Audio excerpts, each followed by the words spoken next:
is swung on and hit in the air to right field deep.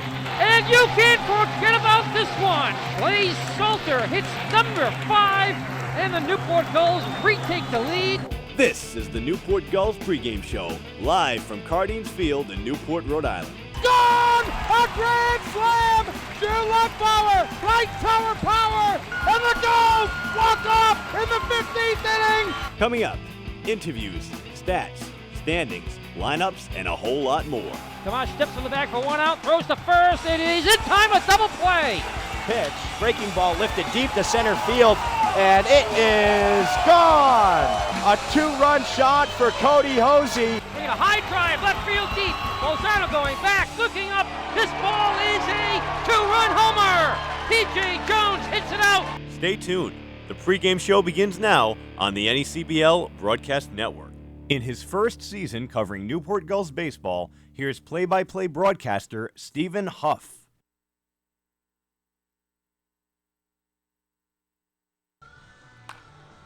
After dropping both games of the doubleheader last time out, Newport looks to bounce back tonight against the Sanford Mainers here on Irish Heritage Celebration Night. How you doing, everybody? Stephen Huff getting you set for tonight's matchup between the Newport Gulls and Sanford Mainers here on the NECBL Broadcast Network. It was a tough go for the Gulls last time out on Wednesday as they dropped both games of the doubleheader against the Martha's Vineyard Sharks. In the first game, it went into extra innings as the Gulls staged a late comeback, scoring 3 runs in the final 2 innings.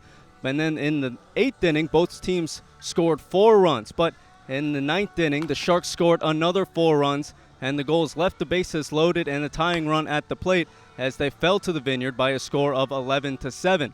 In the second game, it was the polar opposite of the first game.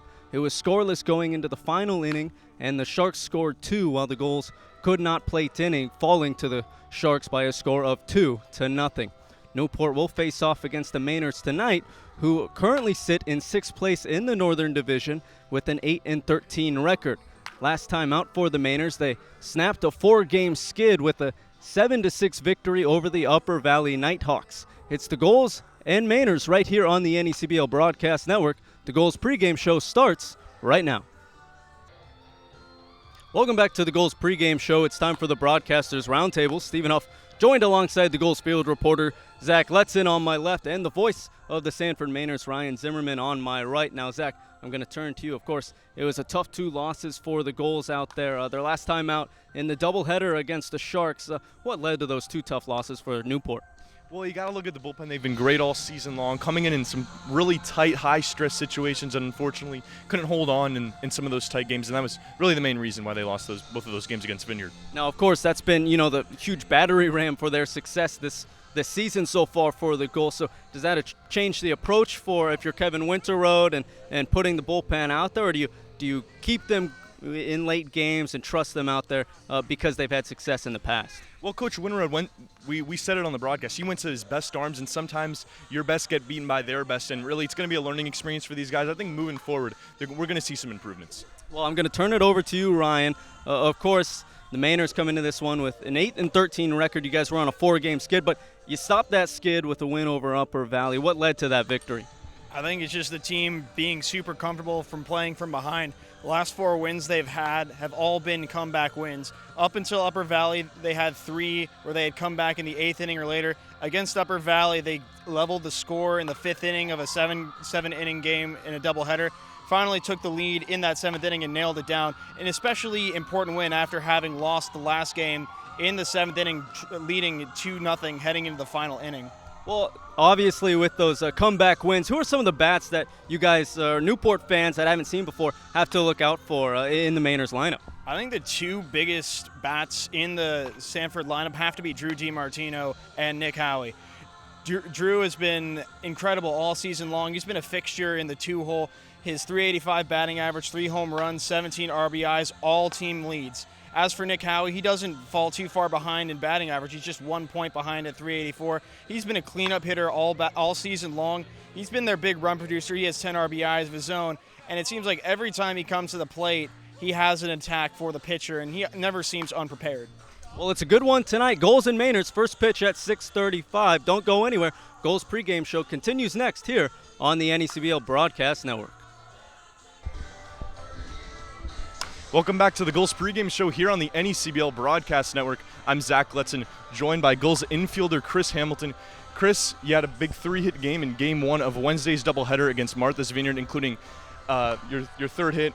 Team was down to their last strike. What goes into that approach in those high-stress situations, that hit that tied the game? What goes into that approach? Yeah, not trying to do too much, trying to just stay within myself. And, it got to 2 strikes, so I'm just trying to put the ball in play and give us a chance to win. Yeah, well, you've been a key piece of this team all season long, second in the team in hits. Coach Winroad obviously showing a lot of trust in you, but not just great at baseball. You've been clearly had some great soccer records. New York, obviously you have an argument for one of the best soccer players, I think, in New York high school history, with 66 goals, a New York State record in the season. What was that experience like for you, and what made you choose the diamond over playing on the pitch?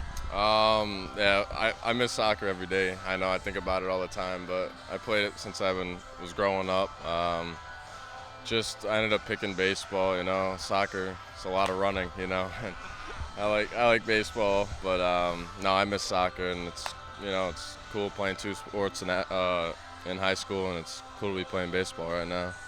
Yeah, well, you played with Stony Brook, and you guys played into the NCAA tournament. What's that transition been like to the NECBL, and what do you think's been the toughest part of making that adjustment?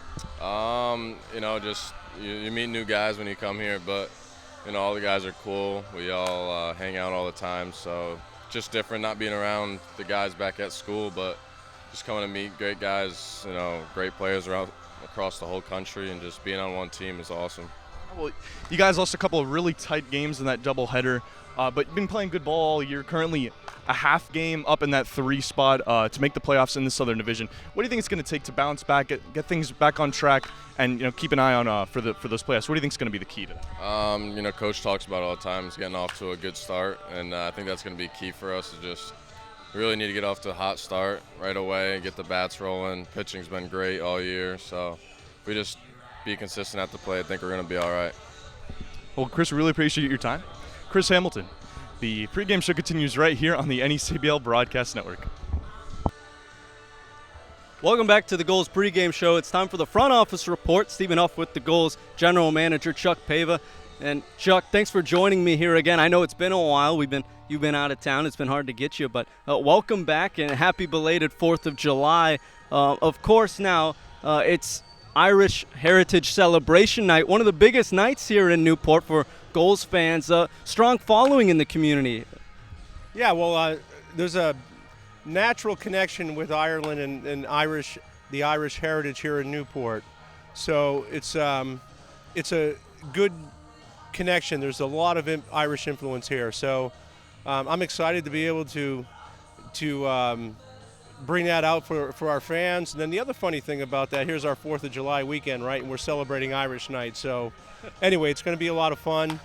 And the genesis of this Irish Night, quite frankly, is all the Irish kids that used to come to our games years ago in 2007.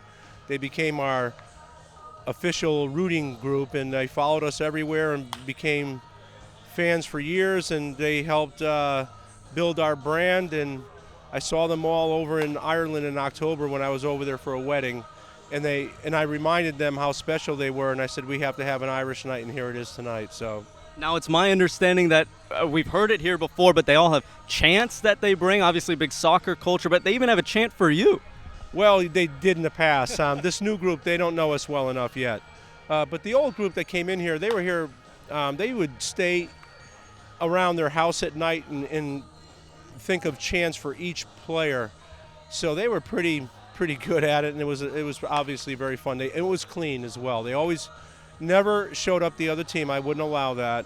It was always clean, fun. And it started with the third baseman we had from Vanderbilt named Brad French. His number was 16, and that was their favorite soccer player from Ireland, number 16. And that's how it got started. Now, one of the cool things about tonight, if the Gulls win, it puts people in a raffle, and there's a chance that a Gulls fan goes home with a trip to Ireland. Hey, I'll take that.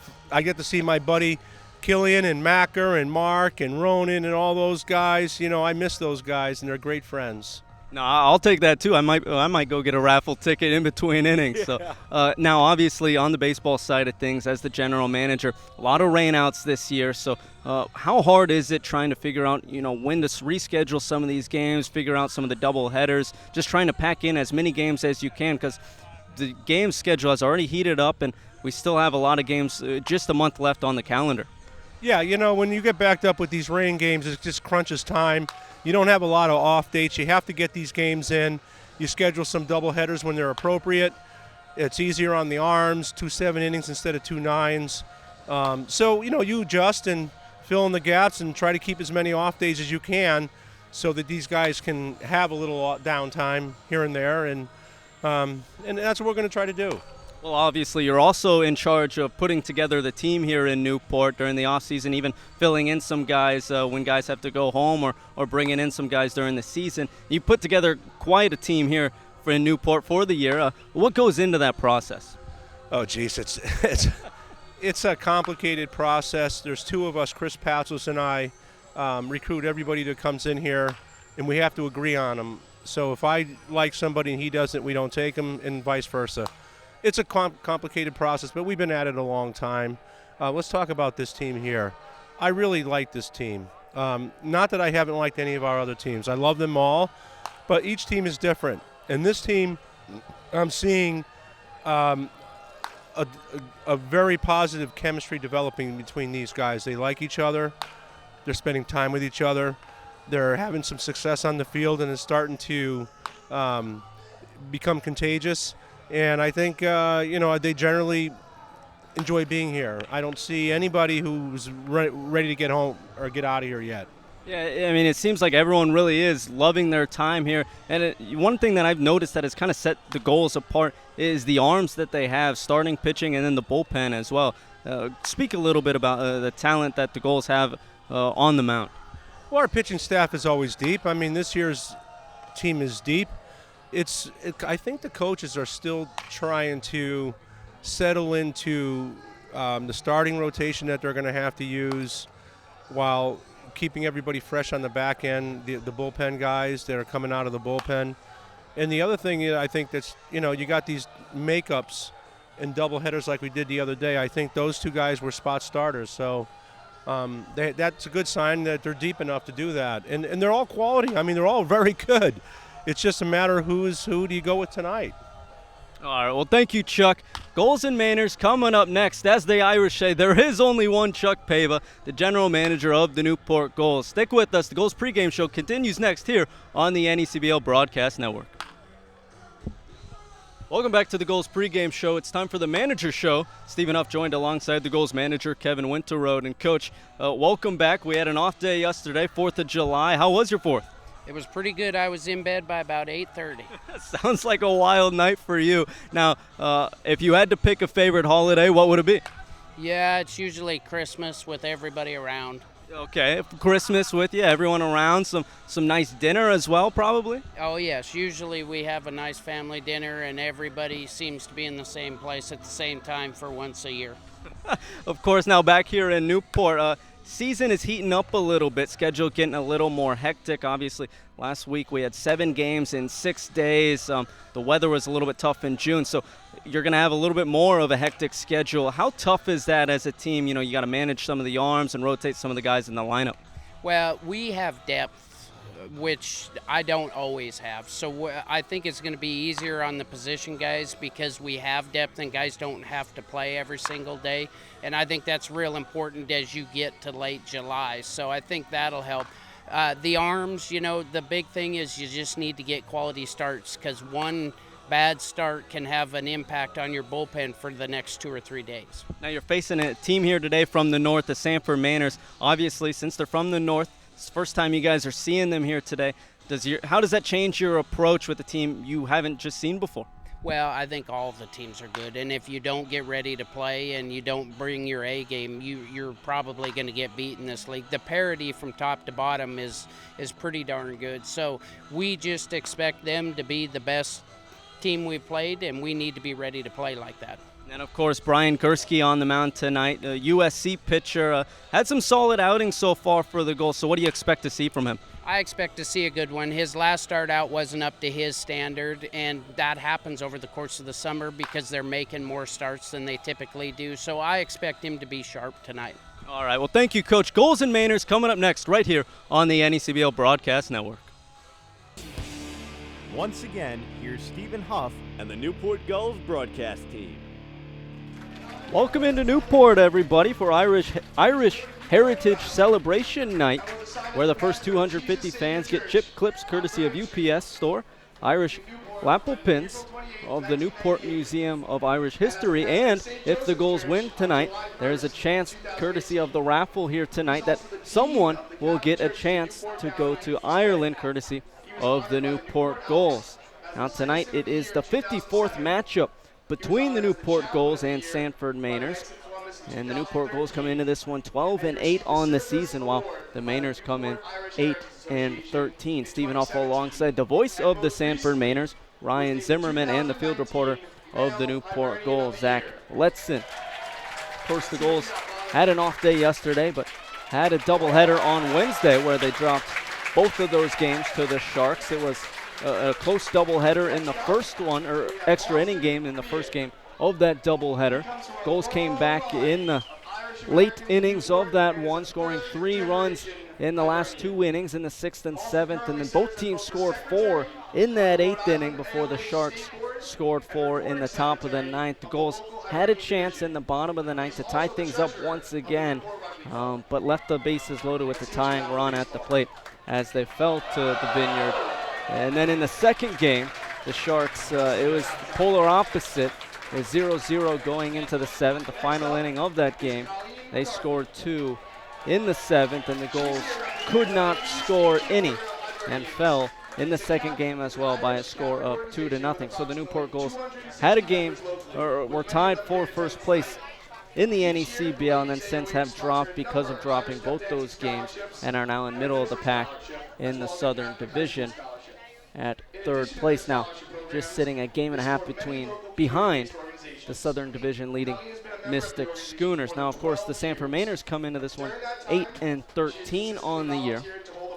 Their last time out, they also had a doubleheader. It came against the Upper Valley Nighthawks, and they split the doubleheader, but they snapped a 4-game skid and actually beat the Nighthawks by a score of 7-6.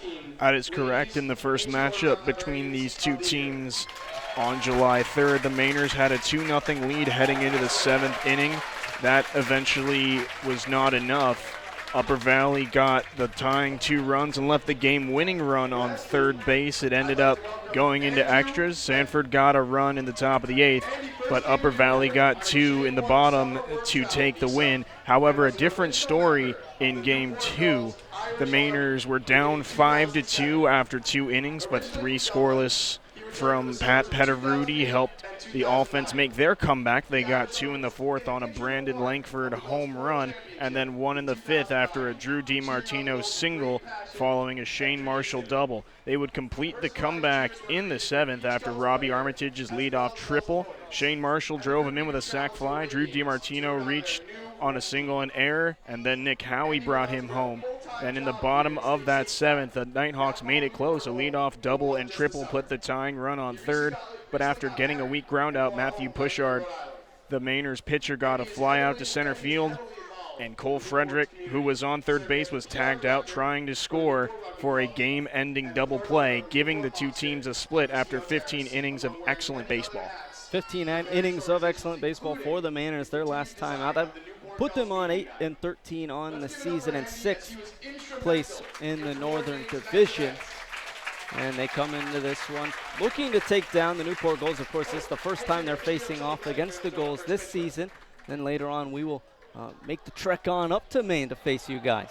Yeah, that's on July 27th, so stay tuned for that. That should be a very good game. Right as the season winds down, of course, August 1st, the last matchup in the season before the playoffs. As we will have more on tonight's matchup in just a minute, but before that, we will send it down to the field for tonight's national anthem.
tonight to perform the national anthem are the Ancient Order of Hibernians Men's Singers.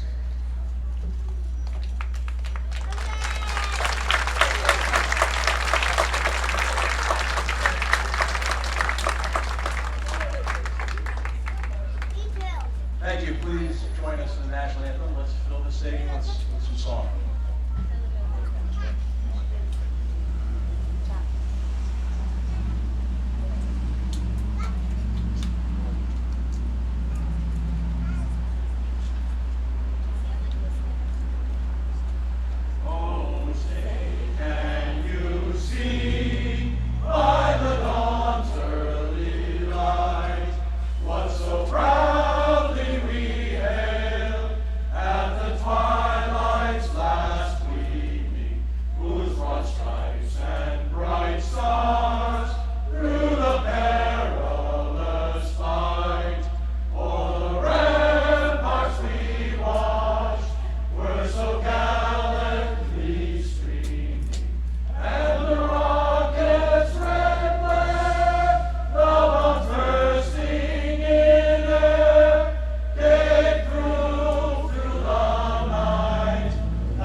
Well, tonight's national anthem was sung by the Ancient Order of Hibernians Men's Singers, and you heard the honor guard of tonight was the Ancient Order of Hibernians Pipe and Drum Band. We'd like to thank them for their work here tonight.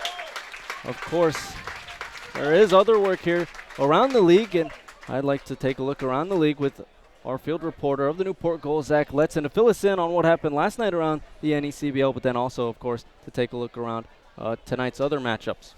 Well, Stephen, we had 3 games on Independence Day yesterday, all decided by 1 run. It was the Keene Swamp Bats taking a 4-3 win despite 2 ninth-inning runs over the Valley Blue Sox by a score of 4-3. Mystic wiping away a 3-run deficit and walking off on the New Bedford Baysox, that one with a final score of 9-8. And North Adams also wiping away a 4-0 deficit and defeated the Vermont Mountaineers 5-4. As we look into tonight's game, 6 games on tap. Another packed evening in the NECBL. It's the Upper Valley Nighthawks, who are currently in that 3 spot in the Northern Division. They're taking on the Keene Swamp Bats, who sit just a game above them in the division. The Ocean State Waves travel to North Adams for a cross-division matchup with the Steeple Cats, who currently lead the Northern Division. The Valley Blue Sox taking on the Danbury Westerners. Martha's Vineyard looking to stay hot after sweeping Newport in that doubleheader on Wednesday. They travel to New Bedford. Winnipesaukee Muskrats looks to get back on track as they take on the Vermont Mountaineers. And of course, tonight's game here at Cardines Field between the Mainers and the Gulls. So plenty of good action here tonight at Cardines, but of course across the NECBL as well. Now we're going to turn it over to Ryan, the voice of the Mainers, and who's pitching out there. Actually, let's take a look at the lineup first. Who is in the lineup for the Mainers here tonight? Thank you, Stephen. Leading off for the Mainers and playing shortstop is a sophomore from Vanderbilt, number 12, Sterling Hayes. Batting second and playing second, a junior from Hartford, number 4, Drew DiMartino. Batting third and playing center field, a junior from Binghamton, number 11, Shane Marshall. Batting cleanup, a senior right fielder from Eastern Kentucky, number 31, Nick Howie. Batting fifth, the designated hitter, a senior from Kentucky, number 27, Elliott Curtis. Batting sixth and playing first base, a junior from UConn, number 29, Eric Stock. Batting seventh and catching, a sophomore from the University of Maine, number 33, Ryan Terren. Batting eighth and playing the hot corner, third base, a junior from Marist College, number 7, Robbie Armitage. And rounding out the lineup, batting ninth, a left fielder, sophomore from Georgia, number 32, Connor Tate. And for the Gulls, on the mound against that lineup for Sanford will be Brian Gursky of USC. He'll be making his 4th start, 5th appearance on the year for Newport. He has a 5.75 ERA so far for the Gulls through 15 2/3 innings pitched. He's given up 11 runs, 10 of them earned off of 14 hits and 9 walks, while striking out 20 batters in those 15 2/3 innings pitched. Now looking at the Gulls lineup, it will be Scott Holzwasser, the second baseman from Northeastern, leading things off, followed by Hudson Haskin, the center fielder from Tulane. Chris Hamilton will follow Haskin. He'll be playing first base tonight. Doing the cleanup duties for Newport will be Brett Vosick, the left fielder from the University of Kansas. Following him in the 5th spot in Newport's lineup is Justin Henry Malloy, the third baseman from Vanderbilt. And Hayden Jones will be the designated hitter for Newport tonight. In the 7th spot for the Gulls lineup is Austin James, the shortstop from Missouri. Peter Ceruto is from Rutgers. He'll be handling the catching duties for the Gulls here tonight and batting 8th. And then rounding out the order for the Gulls is Zaid Walker. He'll be patrolling right field for the Gulls in Cardines. And then, of course, on the mound for the Mainers, who is it? It is two-time NECBL honor roll selection Darren Williams, a rising redshirt junior from Eastern Kentucky University. On the season, all 4 of his appearances have been starts. He's 1-1 with a 3.42 ERA. In his 23 2/3 innings of work, he's allowed 21 hits, leading to 11 runs, 9 of which earned, walking 3, striking out 18. And now taking a look at the umpires for tonight. Behind home plate will be DJ Nadeau. In the field will be Russ Chapman and Chris Lima. And then taking a look at the weather around Newport here tonight. At first pitch, it's 72 degrees, mostly cloudy, but with 91% humidity and a 9-mile-per-hour wind out of the south. So that 91% humidity makes it feel a little bit muggy outside, and the ball might carry a little bit as well. That should play into the bats of both teams. Both the Gulls and the Mainers have a lot of pop in that lineup. You have guys that are at the 3-4 home run mark already, so if they can get a charge into them, we might see a few balls leave Cardines Field tonight. And of course, since Sanford is in town, we would also like to thank the listeners from 104.3 FM and 1220 AM, the Legends, for joining us here on the broadcast tonight. Taking a look defensively for the Gulls, it will be Vosick, Haskin, and Walker going from left to right in the outfield. Malloy, James, Holzwasser, and Hamilton along the infield, and behind the plate is Ceruto. Gursky, first pitch to Hayes. Fastball going to be flown out of play into the stands along the right field line. 0-1. Sterling Hayes' batting average isn't exactly where he wants it to be at 220 through the Mainers' first 22 games. However, he has been a staple at the top of that lineup, and he gets on base at least once a game. His OBP already at 361, and he's proven to be quite a run producer already with 8 RBIs. It's now the 0-1 pitch to Hayes. He's going to pop out of play in the same spot, falling behind quickly.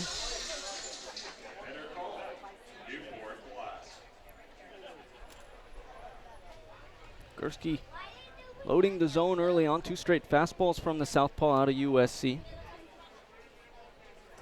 Now he buries a curveball in the dirt, 1-2, and that's something Gursky you're going to have to look out for quite a bit from him. Cerruto has been his almost personal catcher at this point. He's been a guy that every time Gursky's on the mound, Cerruto will be behind the plate. So because of that, they developed a lot of chemistry between each other as this 1-2 curve misses up.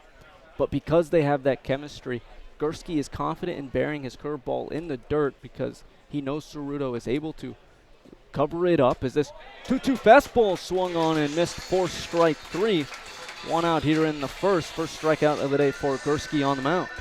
The chemistry between pitcher and catcher is always so important. You always want to be on the same page about how you attack these hitters, and in the NECBL, every hitter is a dangerous hitter, so you have to have that game plan. And if you don't have that line of communication between your pitcher and catcher, you're off to a bad start. Now this first pitch to DiMartino. This is low and away, ball 1.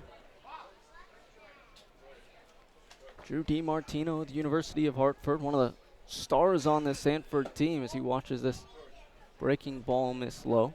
2-0.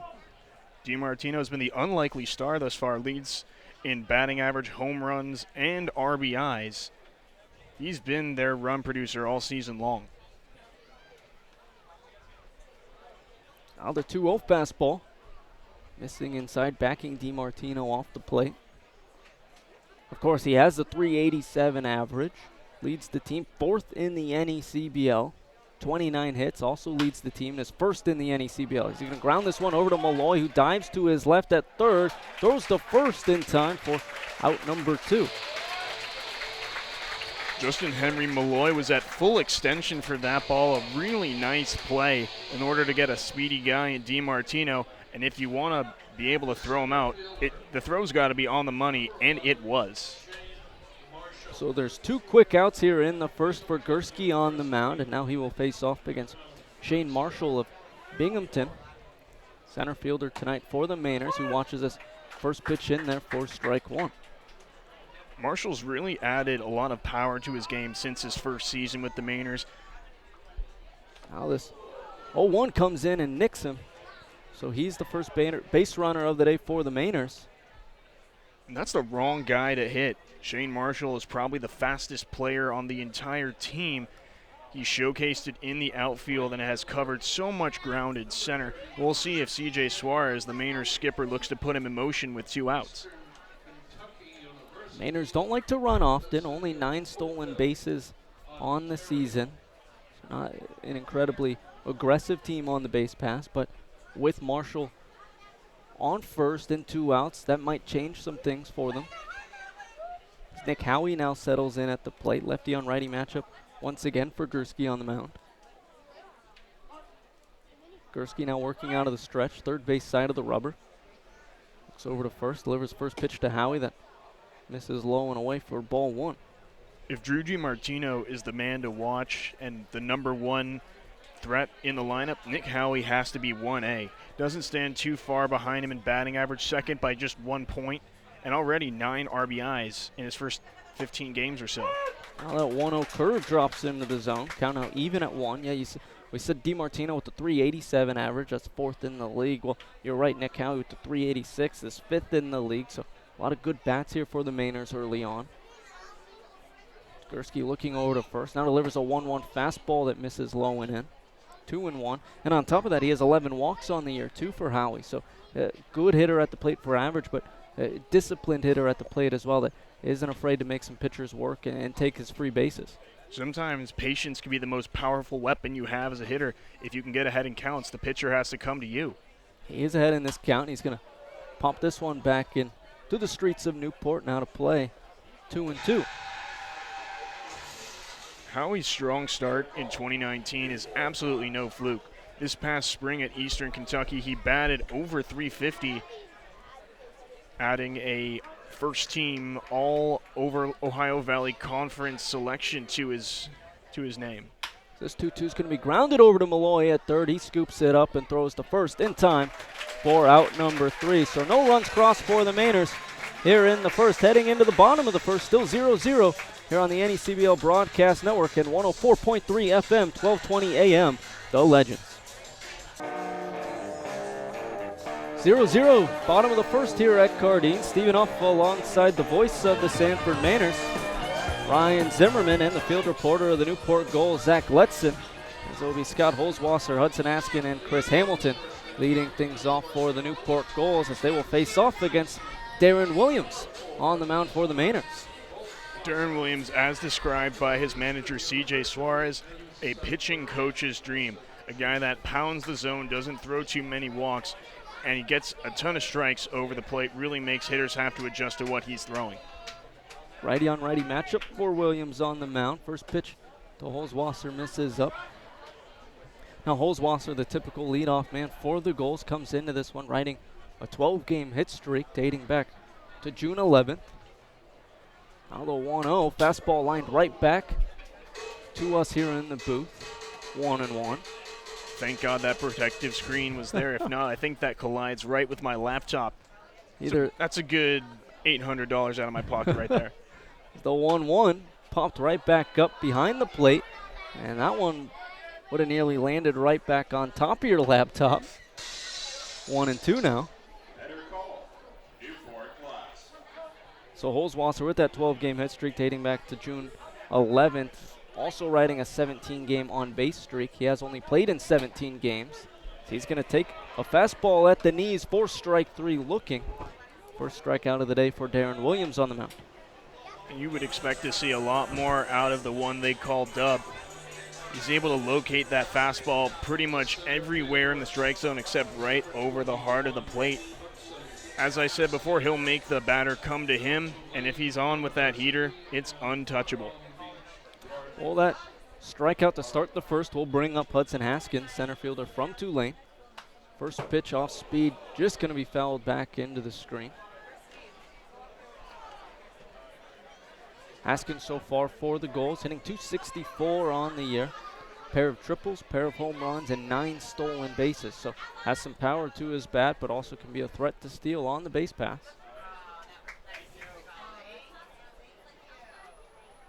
Williams on the 0-1. Fastball going to be lined towards the warehouse in foul territory and right, and out of play. Now Williams out there on the mound is sporting those Eric Gagne goggles, and he does the turn while he's pitching. Out of the windup, covers up the ball. Well, a little bit tougher for guys to pick up. Now the 0-2 fastball. That one spiked in front of the plate. Actually, it looked to be coming a little bit slower. Might have been his changeup. 1-2. Looked like he was going for the swing and miss there, trying to bury a changeup below the knees and get Haskin to chase, but 58-footers are very hard to swing at if you're a hitter. Now the 1-2 from Williams, going to be chopped over to short. Hayes with it, throws to first. Stretching out with Stock. And he retires Haskin for out number 2. That was a very good baseball play all around. Haskin was busting it out of the batter's box. Sterling Hayes got a really good jump and made a really good read on the ball, and a strong throw gets out number 2. Both teams doing exactly what you need to fundamentally. And how about the stretch from Stock over there at first? There's a chance that ball gets away from him. And they're actually going to say his foot came off the bag, so Haskin is aboard first, actually. I didn't catch that, so Haskin will be aboard first, excuse us, and Chris Hamilton is at the plate with a runner on. Haskin does take off, the throw down. It's going to get away from Hayes at second. And so now Haskin, who we thought was out, is in scoring position. Yeah, our view behind home plate here at Cardine's Field, not the best. There's a huge stanchion blocking first base, so if we end up getting a few calls wrong, you know why. It's not because we're not on the play. It's just because we're just We're victims of circumstance here. So it's a righty on lefty matchup for Williams. Pitch miss low to Hamilton, who's now going to dribble this one off of Turan behind the plate. 1-1 now the count.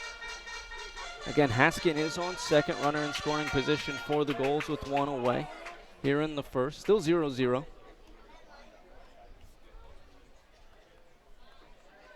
Williams looking over at Haskin at second now. Delivers the 1-1 fastball, catching the corner. Low and inside.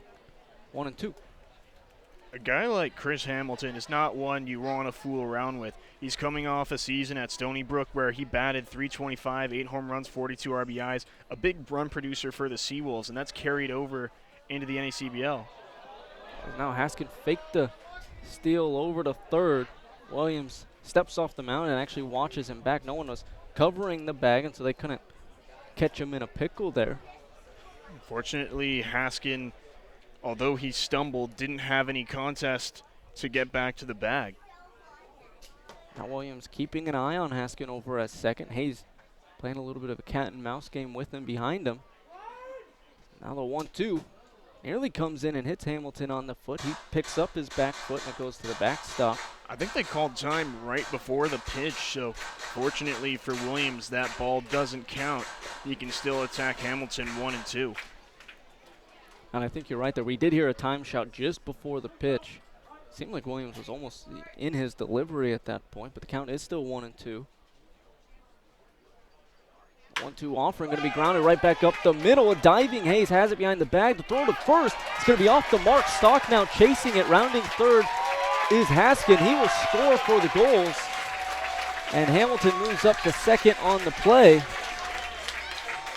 And they're going to rule that an error once again on Hayes. So back-to-back errors for the Mainers shortstop. And that will score a run for the Gulls. As good as Hayes can be defensively, sometimes he has too much of a flair for the dramatic, and he'll let throws escape him already. That's 8 errors on the season for him. So the Gulls now lead by virtue of that Hayes error. 1-0, and Hamilton is in scoring position as Brett Vosick is at the dish for the Gulls. This first pitch to Vosick skips in front of the plate. 1-0.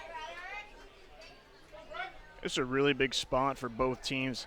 For the Gulls, you want to get as many runs as you can early, put the pressure on the Mainers straight away. But if you're Darren Williams, just keep doing what you're doing. You're pitching well to these guys. Just continue to pound the zone. Yeah, and I think that's a great point you bring up, is that 1-0 fastball misses low and in. 2-0. He is putting good pitches out there, and 2 of them should have resulted in groundouts, to be fair. So he should have been out of this inning if Hayes would have made the plays so far, but the Gulls have caught some lucky breaks. Now the 2-0 from Williams. Nice breaking ball, catching the inside edge on Vosick. 2-1. Now, to Hayes' credit, that last one diving play behind the back isn't a routine play by any means. I mean, it was a tough one. Williams now looking over at second, delivers 2-1 fastball on the outside edge, just missing. 3-1. All credit has to go to Hayes for knocking down that ball right behind the second base bag. He had to reach far away to make that stop. But if he has the presence of mind to just hold the ball and concede the base hit to Hamilton, it's still a 0-0 game. Now the 3-1. Vosick watches catch the corner once again, low and in at the knees. So count now full. When you're absolutely right with Williams' fastball tonight. I mean, he can locate that seemingly at will, and he's dotted that corner low and inside on some lefties just about every time he's wanted to. Now the payoff pitch goes back to that corner. It's going to drop out of the zone. Vosick check swing. They're going to say he didn't go around for ball 4. So that's first walk of the day for Williams on the mound. We'll put runners on first and second for the Gulls. And you mentioned this earlier, Stephen. This is where the errors loom large. The Mainers could have been out of this inning if neither happened. Now you have runners on first and second with a runner already home. And now the batting average leader for the Gulls steps in, and Justin Henry Malloy. He's shown the capability to be a big bat in the middle of this lineup all season long. So if he can get a hold of a pitch, now the Mainers find themselves in a really big pickle early. This breaking ball skips at the plate. 1-0 to Malloy. And Malloy, as you mentioned, leads the team in average. 380 run. He's been heating up with some power lately with 2 home runs. And he just has that smooth swing that you look for. Power just comes from it. Doesn't swing for power, but just a natural swing. That 1-0 pitch misses low. 2-0. Natural swing that just produces power at will. Now we're going to see Turin go to the mound to meet with Williams. Calm him down a little bit because starting to see maybe some nerves get to him with the guys getting on base. You're not seeing the excellent control we saw at the top of the inning. I think it's more frustration than anything else. He's been pitching very well. He just hasn't been getting a lot of breaks with his fielders. Of course, he almost got Vosick 3-2 on a pitch in the dirt, but I think you can see his body language starting to turn as a lot of things just haven't gone the Mainers' way. Now the 2-0 pop back into the screen. 2-1.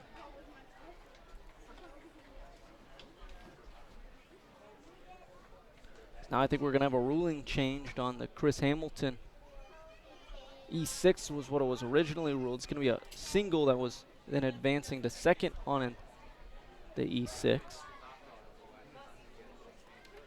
Now this 2-1 going to be grounded past Hayes at short into left field. So they're going to give the green light to Hamilton. He originally thought he was held up, but he still had enough time. So he will come around to score, and that's an RBI single for Justin Henry Malloy. That's exactly what I was talking about, where you just can't give away free outs. All credit to Justin Henry Malloy. He got a pitch on the inside and grounded it right in that hole between third and short. But if you're Sterling Hayes, you got to think, if that was a good throw to get Hudson Haskin as the second batter of the game, then maybe you're not in the situation and you don't have to play from behind already. Now there is, after that hit, a meeting on the mound for the Mainers. Not necessarily a pitching change just yet, and there won't be as the meeting has just ended, actually. But you're right, I mean, those errors have led to free runs for the Gulls. 2 already, they lead Sanford Mainers, and there's runners on first and second for Newport with only 1 away. So it'll be Hayden Jones, the designated hitter for the Gulls, now at the plate.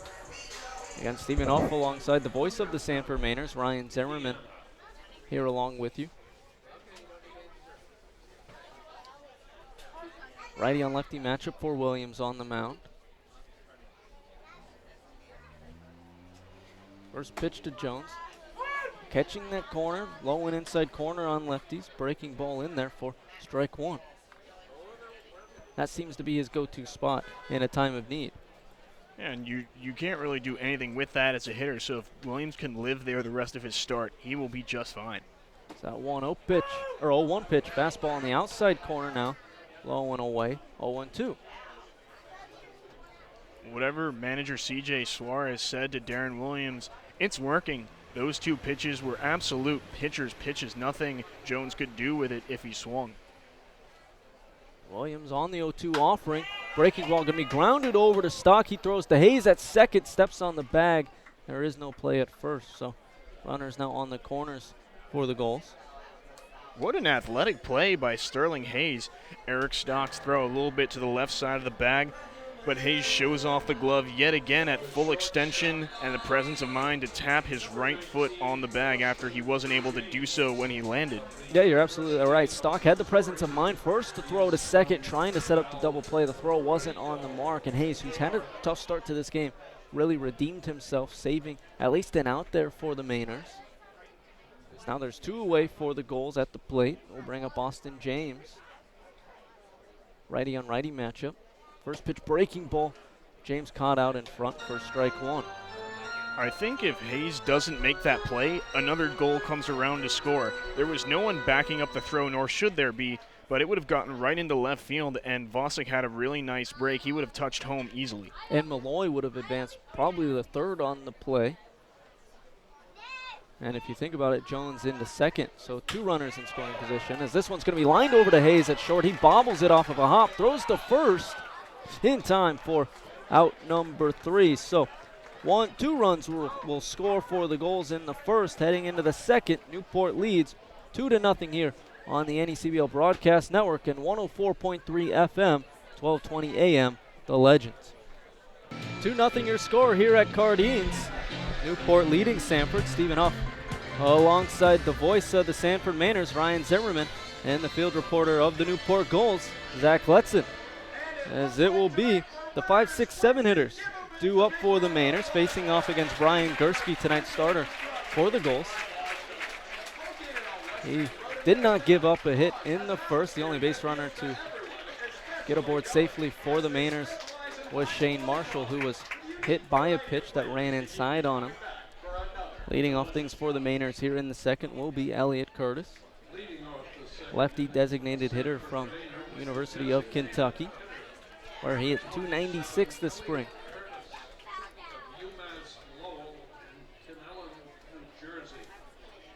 Now his first pitch from Gursky, fastball missing up 1-0. Elliott Curtis wasn't a starter at the beginning of his junior season at the University of Kentucky, but as time went on, his bat heated up and he found himself as a fixture in the middle of that Wildcat lineup. This 1-0 pitch misses up and away once again, 2-0. He's also become one of the hottest hitters on this Mainers team, 6 RBIs in his last 7 games.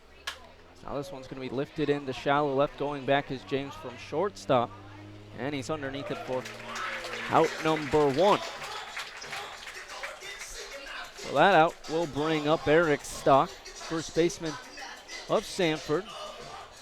Talk about some of the hot bats on this team. He has a .333 average, which is a top 20 in the league for the NECBL. Would be if he qualified. This is only his second game. He was 1 for 3 in his first Mainer game against the Upper Valley Nighthawks on Wednesday. Well, he had a good spring for Old Dominion, as that first pitch is in there for strike 1. And of course, he's transferring now to the University of Connecticut. Now the 0-1 curveball offered at and chopped foul along the third base line. 0-2. This league is a very good place for him as he goes through that transition year, moving from a school in CUSA to now UConn, who's making that transition to the Big East. He can face top-level pitching and take that into the spring with him. 0-2 pitch buried into the dirt from Gursky. Blocked from Ceruto, 1-2. We mentioned how that's something Gursky will do a lot with Ceruto. I think if they want to keep doing it, it's something you got to bring a little bit more up so hitters actually might chase at it. Right now it's bouncing right in front of the plate as that fastball missing low for ball 2. It's not really getting hitters to chase at this point, not fooling anybody. And if he throws it enough, then hitters will just expect it, and it turns into an easy take. Now this 2-2 fastball going to be grounded over past the Malloy at third. Jumping play from James. Throw not in time. So a single from Stock, but a Jeter-esque effort from James over at short. Austin James did everything right on that play, ranging into the hole, making it nice play to glove it in stride. And you mentioned it, a very Derek Jeter-esque jump throw. But in that position and with a speedy enough runner like Eric Stock, you're just not going to get him, but a really nice play regardless.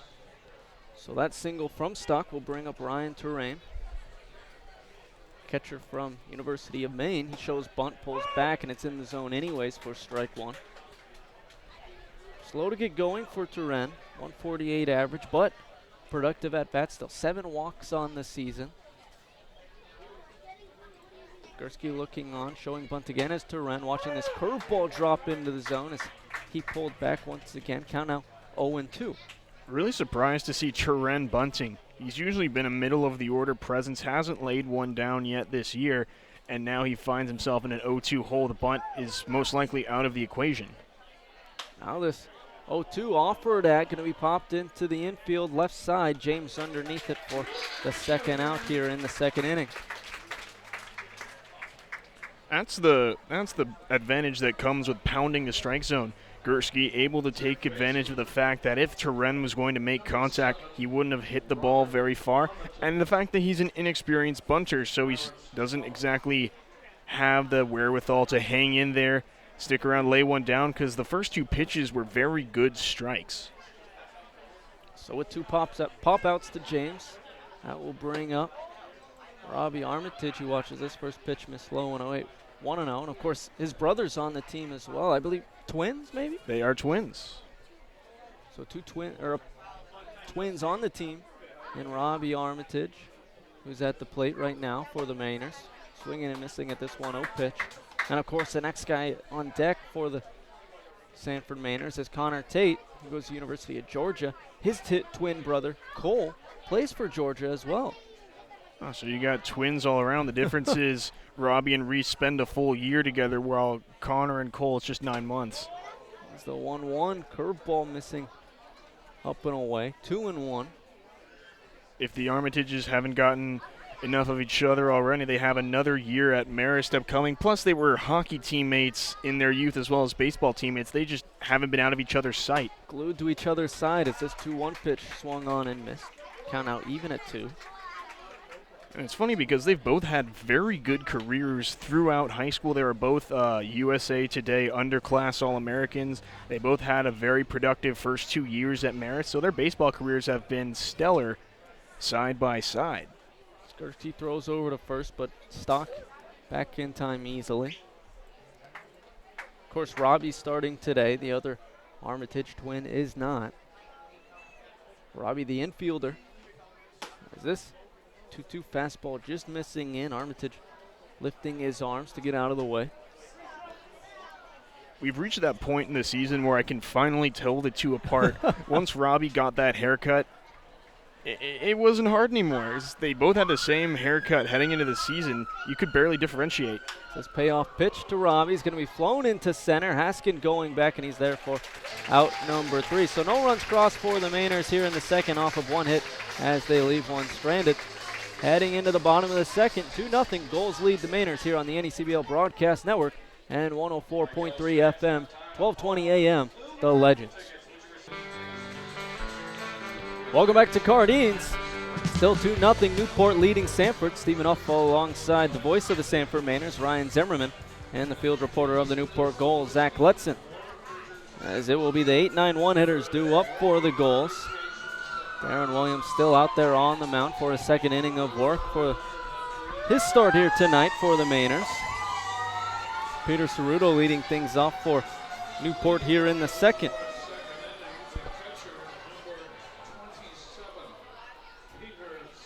Ceruto on the year hitting .300 for the Gulls.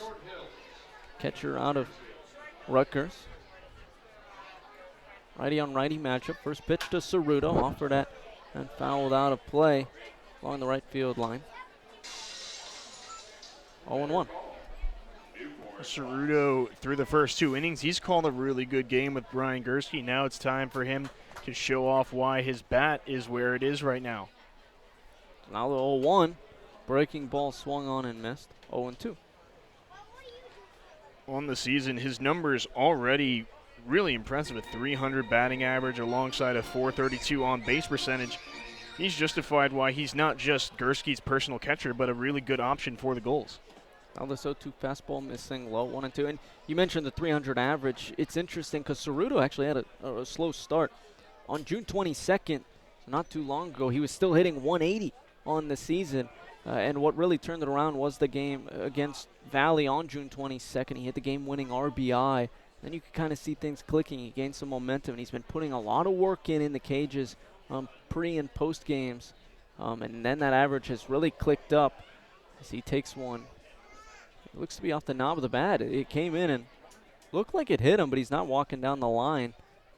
So it must have hit off the knob of the bat. And I think they're calling that a swing. They're throwing the ball around the infield as though he was called out on strikes. Technically, the ball might have gone into fair territory, and they tossed it over to first and stepped on the bag, Stock did. So Ceruto actually might be out. Now, Ceruto is saying Turen actually touched the ball, the catcher for the Mainers, saying that it went off his knob of the bat and hit off of Turen and then went into fair territory.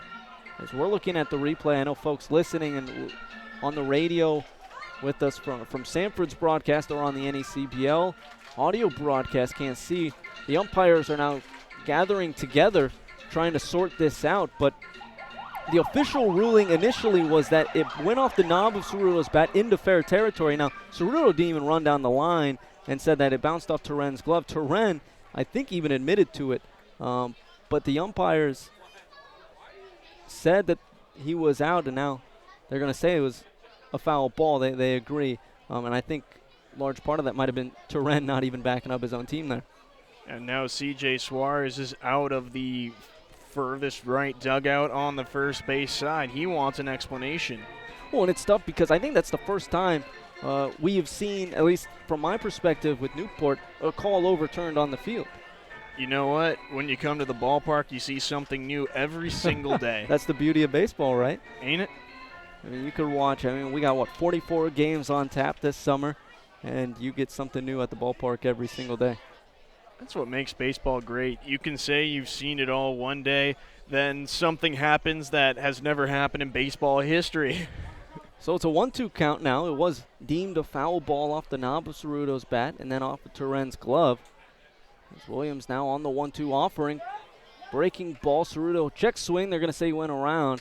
Throw down to first is in time for out number 1. Second strikeout of the day for Williams on the mound. So it turns out that overturned call on the field is all for naught. Darren Williams right away looked like he had no complaints with the call. He just went right back to work into the dirt right where he could get Ceruto to chase. And you got to admire that if you're on the Sanford side, the competitor in Williams not caring what the call is, just wants to get his work in and get the outs. As now this first pitch to Zaid Walker, fastball in there for strike 1. Coming into this game, of everyone on the entire Gulls roster, I think I'm the most familiar with Zaid Walker. I think he was one of the best players I've ever seen on an amateur diamond. Is this 0-1 pitch fouled off 0-2? Because, of course, he was in your summer ball league team last year. He wasn't on my team, In but your he was league, at in my least. league. He played for the Northwest Indiana Oilmen, where if I told him this personally, and I think he agrees with me, if he signed with the Northwest Indiana Oilmen at the beginning of the season, he would have been far away the league's MVP. He signed in mid-June, batted .450, made first team all-league, and ended up winning the MCL championship.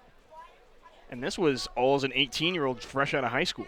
So 2 pitch spiked in front of the plate, 1-2. Of course, then he later went on to play for Michigan State this spring, hit .285, 363 slugging, was towards the top 3 in the team in average, doubles, runs scored, all as a true freshman. And not to mention, he made the Big Ten's all-freshman team. Now this 1-2. Walker's going to ground over to Hayes at short. He scoops it up, throws to first, in time for out number 2. So it looks like after those first 2 errors, Sterling Hayes figuring it out over at short. Ball looked like it took a funny hop as it hit the cut of the dirt, but he was able to stay with it and make a strong throw to get a speedy base runner. So there are 2 away here in the second. That will bring up the leadoff man for the Gulls, Scott Holzwasser. First time up, struck out looking to start things off here in Cardines in the bottom of the first against Williams. His first pitch, nice breaking ball in there for strike 1. A lot more comfortable for Williams after that first inning. He's gone back to what he does best, just go right after hitters. On 0-1. Fastball missing up. Count out even at 1.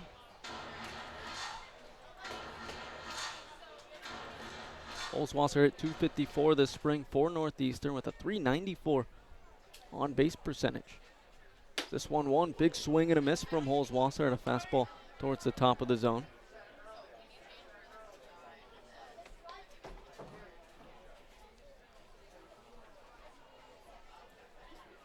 Williams stepping back onto the rubber.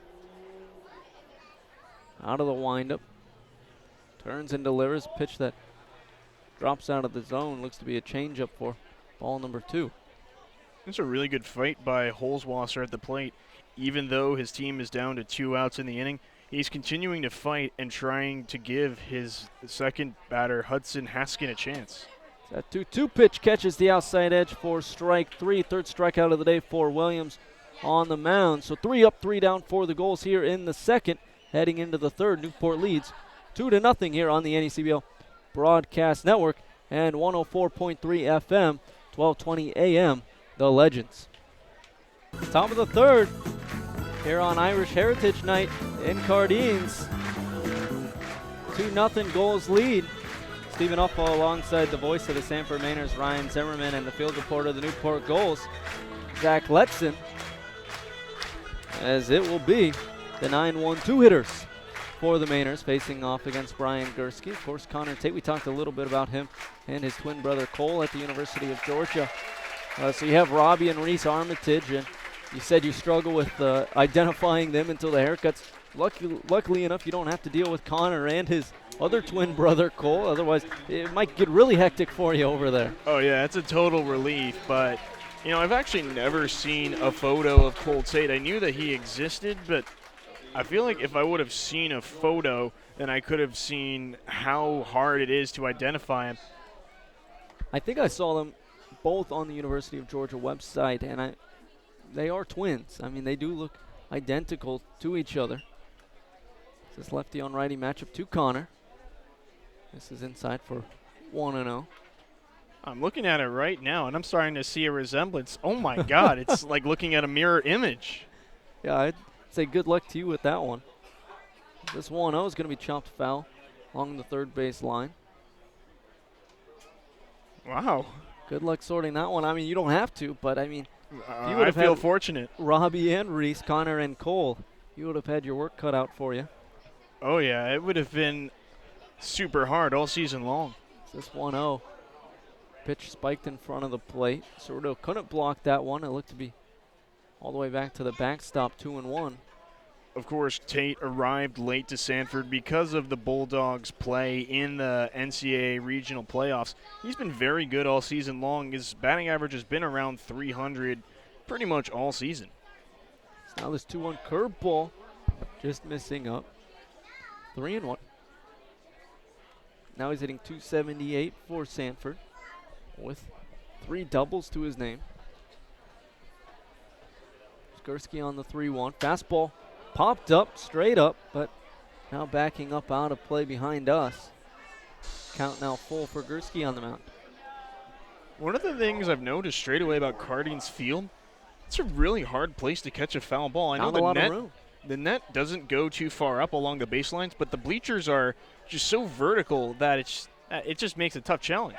Not a lot of room for guys in the field as this pitch misses. And they're going to say on the check swing, Tate didn't go around, so ball 4 for him. First walk of the day. That wasn't a hit batter for Gursky on the mound. Yeah, not a lot of room in foul territory, but you're right. Even if you're trying to catch a foul ball as a fan, older stadium with a lot of verticality to it, so a lot of these balls get out of the park into the streets of Newport. I think that might be your best bet to take home a souvenir. Just wait on the street. That first pitch bunted into the screen, right back to us. 0-1. Do baseballs ever get to the bus station? Oh yeah, there's a bus station along the third base line and past the streets over here, and they travel over there quite often. Gursky now working on Hayes, who pops this bunt back up into the screen once again. 0-2. That's now twice the Mainers have tried to advance a runner with a bunt. 4 attempts. No one could get anything down. So the move to play small ball hasn't exactly been the right move so far. And Hayes has found himself, because of that, behind in this count to Gursky. 0-2. The offering showing bunt again, pulls it back, but it's in the zone for strike 3. Throw to first, not in time. So second strikeout of the day for Gursky on the mound. First out here in the third. Both of those strikeouts have been on Sterling Hayes as well. You got to think the next time he faces him, he's got to make a couple adjustments to his game. So with one away and a runner on first for the Mainers, that will bring up the man in the Mainers lineup, Drew DiMartino. This first pitch to DiMartino. Thought about going around. It's in the zone anyways for strike 1. Last time up for DiMartino. Grounded out to a diving Malloy at third. Of course, DiMartino's the one that top 5 in average in the NECBL as he watches this 0-1 pitch in there for strike 2. As good as DiMartino has been all season long, and he's been exceptional, he does have a lot of swing and miss in his game. He has as many RBIs as he does strikeouts at 17. Now this 0-2 runs up and in. DiMartino backing away, 1-2. What I like about DiMartino, though, is how balanced he could be. I mean, You look at the average, he leads the league in hits, but 10 doubles, 17 RBI, 3 home runs. So he can really hit for power as well, as that 1-2 misses low and away, 2-2. And he can be very selective as to when he hits his home runs. The second one he hit in 2019 in an 8-6 game in the top of the 9th inning at Martha's Vineyard. He hit the tying shot. Yeah, you'll take that good timing if you're the Mainers. This 2-2 curveball, swing and a miss from DiMartino for strike 3, third strikeout of the day for Gursky. And you mentioned sometimes he's a little bit of swing and a miss prone, and we see it there from the second baseman for the Mainers, and there's 2 away here in the third. DiMartino just overpowered by a Gursky fastball. Or rather, that was a breaking ball in the dirt. I apologize, but you said that earlier in the broadcast, Gursky wasn't able to get that far enough to try and attempt a chase. This one was textbook in the dirt. An incredible chase pitch. That will bring up Shane Marshall. That is the adjustment you were looking for if you're Gursky. This first pitch missing up, though, to Marshall, 1-0. He does have to be careful, though. First time through the lineup, he was able to get through it with relative ease, but now these guys have seen him once before. They have an idea of what's coming, and maybe that times up their swings. He did only give up 1 hit his first time through the lineup, but this one's going to be his second hit of the day, as this one's lined into left, and now there are 2 base runners for the Mainers with 2 away. Didn't take Marshall too much time to get comfortable in home plate. First pitch he saw, hit it on a line between James and Malloy on the left side of that infield. Now the Mainers have their best scoring chance in the early goings. So with runners on first and second, Gursky will now face off against a right fielder for the Mainers, Nick Howie. Last time up for Howie, he grounded out to Malloy at third to end the first. This first pitch from Gursky, curveball missing low. Lefty on righty matchup for Gursky on the mound, working from the third base side of the rubber. Gursky looking over at second, now delivers a 1-0 curve that misses outside. And with 2 outs, it looks like Gursky's trying to be a little too fine on the mound, trying to nibble at a big power hitter like Nick Howie. If he wants to get that final out, you got to go right after him. Gursky on the 2-0, does go after him with a 2-0 fastball. This one fouled down the third base line. 2-1. Howie's also a guy that fits that prototypical mold of a guy that likes swinging for power. A lot of hits, although he doesn't have a home run on the year yet, but he does have those 14 strikeouts. So he does have that swing and miss quality in his game if Gursky can locate. Gursky on the 2-1. There's the curveball. They're going to say just missing. Maybe a little bit low, a little outside as well. 3-1.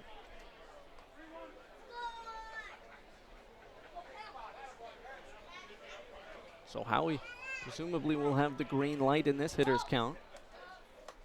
Gursky looking over to second, delivers 3-1 fastball, swung on and tipped into the glove of Saruda. Count now full. And that's exactly how you beat him. You jam that fastball on the inside, force him to try and shorten up that swing and not get him to extend. Gursky on the payoff pitch. Going to be lined into the left center gap. Bosick going back. He's going to watch this roll all the way to the wall. That will score 2 for the Mainers, as the throw in is not nearly in time. So it's a 2-2 ball game off that 2-out double from Nick Howie. That's a very clutch at bat from Nick Howie. He's been doing it all season long, and it seems like every time he steps into the batter's box, something incredible can happen. And he wasn't too far off from hitting a home run, just missed it by about a couple inches off his bat. Yeah, he did get around on that one, it seemed, but I mean, if he even gets more on that, I mean, we could be thinking a 3-2 ball game for the Mainers, but nonetheless, runner in scoring position with 2 away for Elliot Curtis at the plate. This first pitch in there for strike 1 from Gursky. It's really the first time anyone has put the barrel on the ball for Gursky on the mound, who has pitched an excellent game so far for the Gulls. So that 0-1 pitch misses up and away for ball 1. As I mentioned, the second time through the lineup, it could be the time that causes a bunch of problems. Gursky did a really nice job through his first 2 1/3, but now that these Mainers are calibrating towards a swing, they're getting really good contact. This one fastball swung on and missed at the top of the zone. 1-2. Now we see Elliott Curtis step out of the box and adjust his batting gloves. Lefty on lefty matchup for Gursky on the mound. Looking over at Howie at second. Now delivers the 0-2 curve. That's going to be chopped down the line at first, but they're going to rule it foul. Count remains.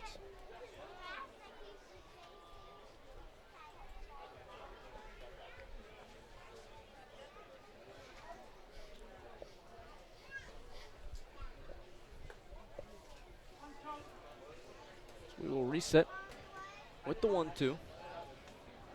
Gursky working out of the stretch now with the runner on second. Delivers the 1-2 fastball, just missing. 2-2. When he wants to be, Elliott Curtis can be very selective at the plate. That 1-2 fastball just below the knees, that can be very tempting, and it takes a really disciplined hitter to let that one go by, especially considering how close it was. Now this 2-2 fastball missing up. So Gursky now letting the count run full to Curtis. Curtis first time up on the day, flew out to James in shallow left territory.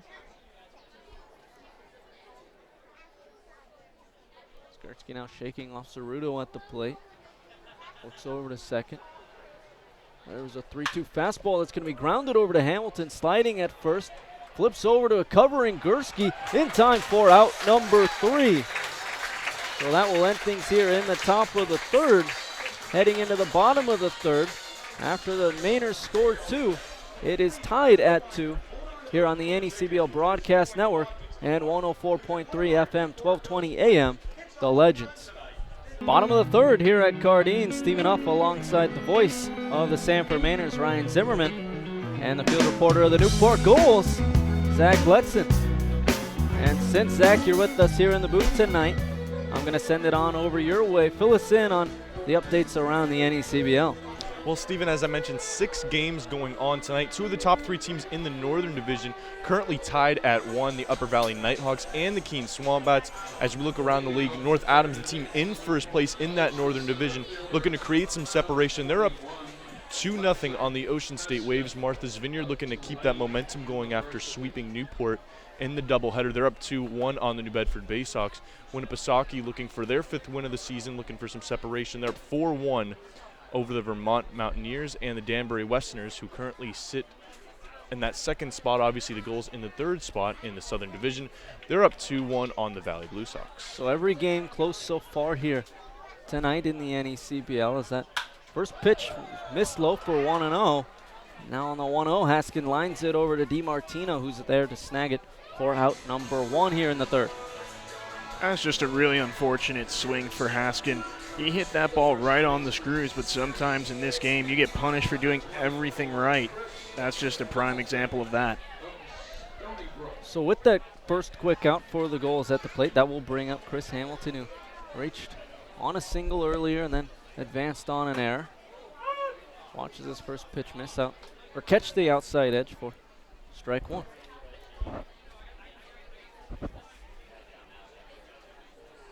Righty on lefty matchup for Williams on the mound. Delivers 0-1 fastball missing low. Count now even at 1.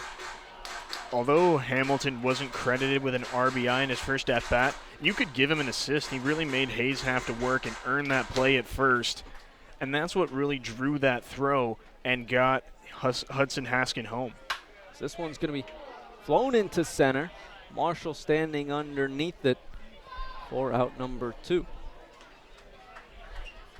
So the last 6 have been retired for the Gulls. Too quickly here in the 3rd. Last 7, excuse me. This is where we're seeing Darren Williams really settle in. Now that he's seen the Gulls once before, he knows exactly where to attack, and Ryan Turen is putting the glove right where Williams needs to put his pitches. Bosick settles in for the Gulls. First pitch at the knees for strike 1. Last time up for Vosick. Worked a walk in the first. Only walk of the day for Williams as he's going to fly this one into right center.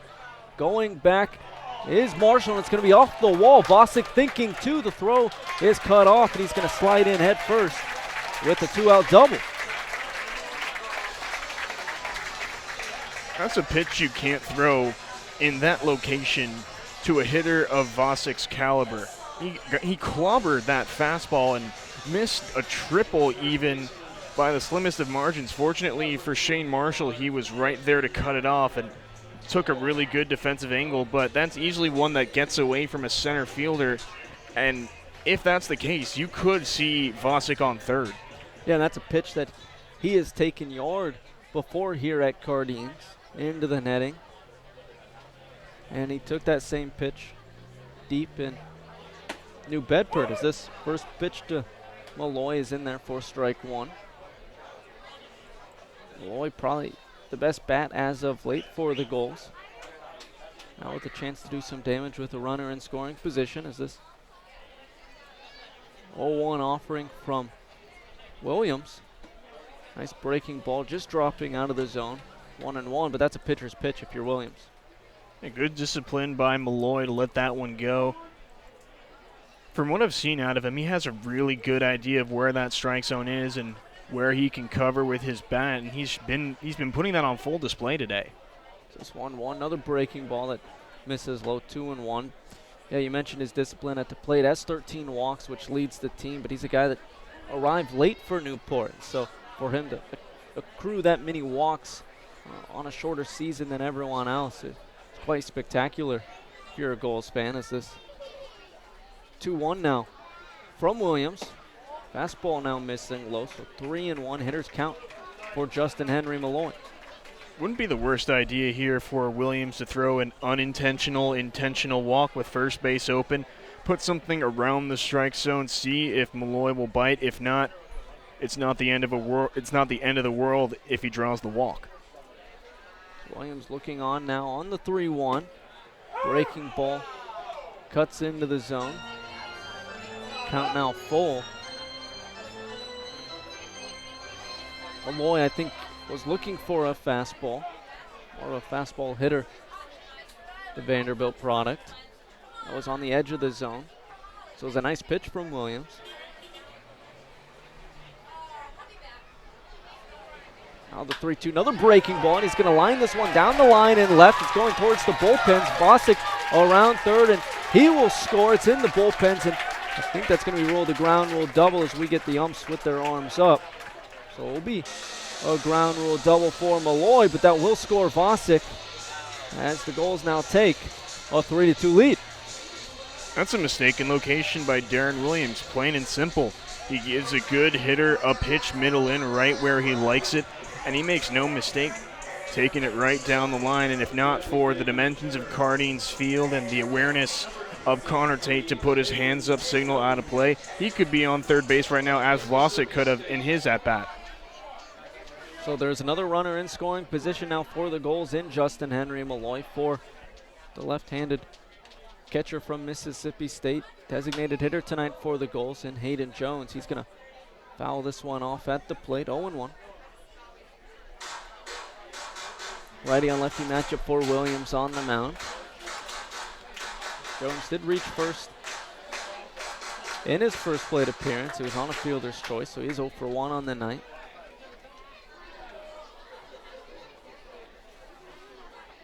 Williams looking over to Malloy at second now. Delivering the 0-1. Jones watches in there for strike two. If Jones can get a ball into the outfield and get Malloy home, that would do wonders towards curbing the Mainers' momentum, of course, if they match those 2 runs they put up in the top of this inning.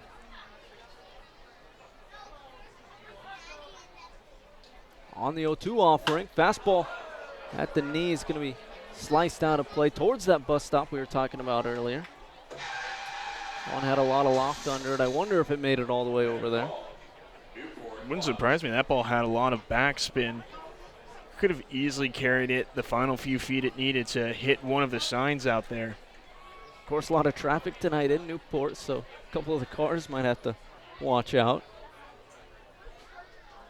It's the 0-2. He's going to have to wait as Williams steps off the mound and watches Malloy walk on back to second. I wonder how much the Gulls are responsible for in terms of broken glass on the roads. It can't be that high. That can't be that high, can it? I don't know, and I don't want to get into the number because it might be high. Is that 0-2 pitches looked at on the inside corner for strike three, so that will end things here in the third, but the Gulls do tack on one as they now lead the Mainers 3-2 here on the NECBL Broadcast Network and 104.3 FM, 1220 AM, The Legends.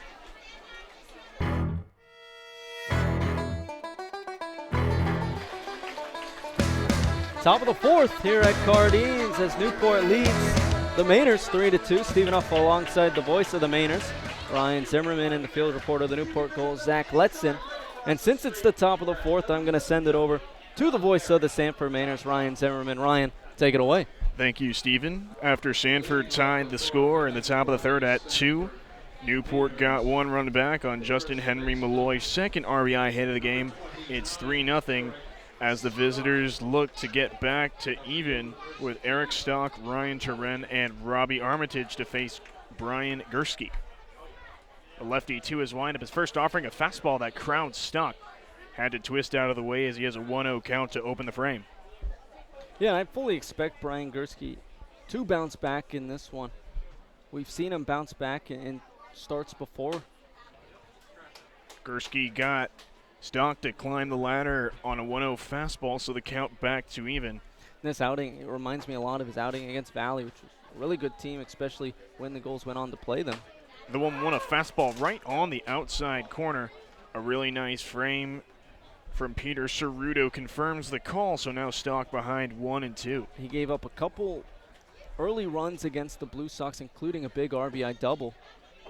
Gursky can't find the zone to put away Stock. A fastball finds its way to the backstop, so count even 2-2 to one of the newest members of the Yukon Husky baseball program. And then after giving up those first few runs, he really settled into a groove, retired 6 in a row, and finished the day with 6 strikeouts. And 3 of them came in those last 2 innings. The 2-2, a fastball rings up Stock. Couldn't catch up to a pitch off the outside corner. He goes down for out number 1. And so even though he gave up 2 runs in the last inning, I won't be surprised if Gursky comes back here. He's starting off the inning on the right note with a big strikeout there against Stock. He certainly has the stuff to do it, blowing him away with a fastball that must have hit mid-90s on the gun. So 1 away here for the Mainers as Ryan Terren looks at ball 1. And you look how he started this game. I mean, only gave up 1 hit his first time through the order. He hasn't really got hit around much. It was really just 1 untimely double given up. And so I think Gursky has all the wherewithal to work through this Mainers lineup the rest of the way through. Gursky's 1-0, a curveball that tied Terren up and not, so the count at 1-1. You're absolutely right. Only 2 hits for the Mainers thus far. The other 2 runners reaching base were without putting the ball in play as Terren grounds one off himself as he winces in pain out of the batter's box. He's behind 1-2. And that's always the worst if you're the hitter. Luckily, it's a warm day, not a cold one, but it's still not going to feel good if you're Terren at the dish. For those of you watching on the video broadcast, you could see he took a couple extra steps towards his dugout to recover, twisting and turning as he tried to find his bearings once again. He went down to both knees after taking that one off himself. Gursky back to the mound, his 1-2, a liner over the head of Malloy but into foul territory. So Gursky will try it again, count remaining at 1 ball and 2 strikes. And if you're Gursky, I wouldn't be surprised to see something off speed, whether it be that curve that he's gone to so much or a changeup lower in the zone. The pitcher working quickly, another 1-2, a fastball low and away. Terren with a stone-cold take. He has the count even at 2. And that hasn't been something Gursky goes to a lot in these counts. That hasn't been his put-away pitch, but maybe that's something that he's trying to reinvent himself as he goes through the lineup multiple times just to keep these hitters off guard. Gursky ready, the 2-2, a curveball just a bit high. Another nice take from Ryan Terren, and he has a full count. I would agree with you, Stephen, on that point about using his fastball as a put-away pitch. He did get Eric Stock to chase with that very pitch. Full count offering, his slider swung on and missed, but Cerruto can't find the baseball. Ryan Turen will reach first base on a wild pitch, so a free out for the Mainers. So it'll still go down as a strikeout for Gursky, but of course Turen does reach base on that wild pitch, which won't help Gursky at all. Now if you're Gursky, you're going to want to set up a double play just to get out of this inning. So even after a really nice full count offering, Gursky has to work from the stretch against Robbie Armitage. A lefty on righty matchup as the Mainers have the tying run on base. Gursky spikes a fastball. That gets away from Cerruto. Turen will reach second base, and the Mainers have the tying run in scoring position. And a couple of tough pitches for Gursky on the mound. Not a guy that's, lacked much control here today. I mean, he's been fairly excellent on the mound, and so just two have gotten away from him, and now, the tying run in scoring position for Sanford. Two straight pitches resulting in wild pitches as Cerruto fires low to Armitage. He tried to drag bunt, couldn't make contact, so a 1-1 count on the Armitage twin that is in tonight's starting lineup. And of course, even though he's hitting 163 on the summer, hit 318 this spring for Marist and 512 slugging, so a dangerous guy at the plate. 2-1, a fastball low. Rather, that makes it 2-1 as Cerruto will go out and have a chat with Gursky. And I think this is a great opportunity for Cerruto, a great call from him, because he's called a great game all day, and now just a couple pitches have got away from Gursky, and so just a chance for him to calm him down before it gets out of hand.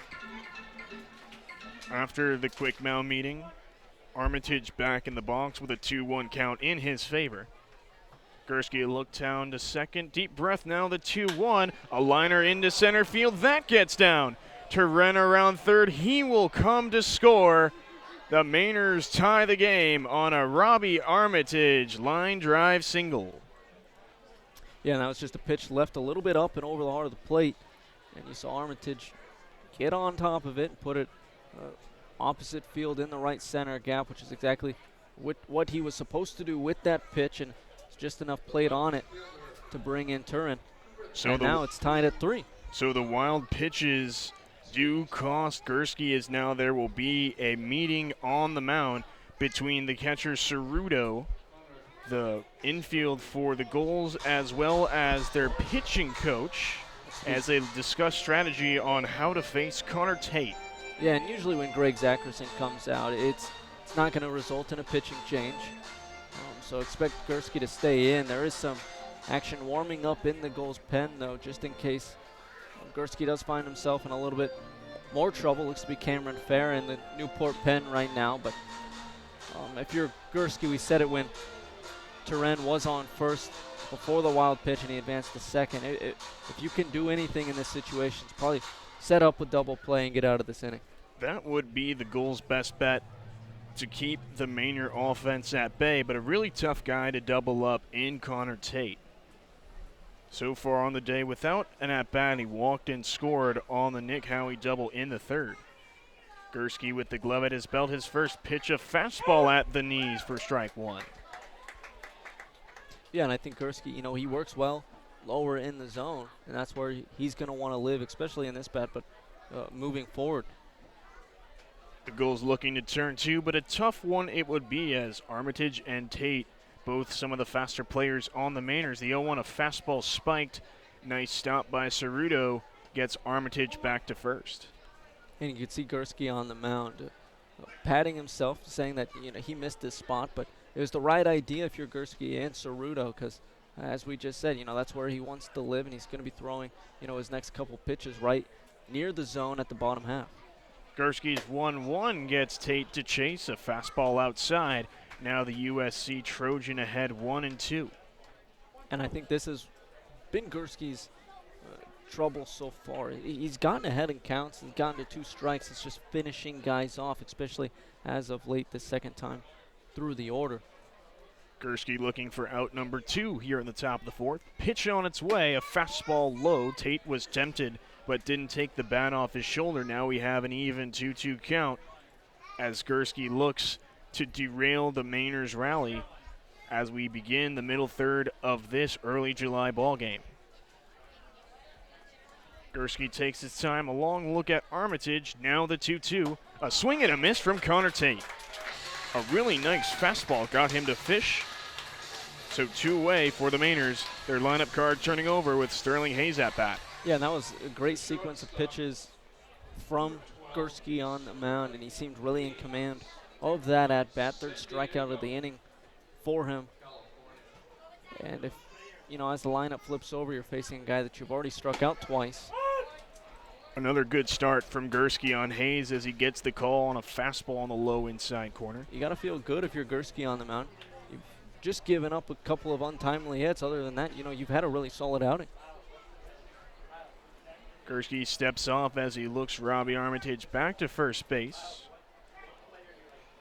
The Gulls manager, Kevin Rinnerode, out of the dugout, aligning the offense. The 1-1, a line drive over towards the warehouse down the right field line, out of play. An 0-2 count on Hayes, in danger of getting the hat trick. Gursky looking to finish off this inning with the score just tied. Mainers put up 1 in the top of this 4th inning.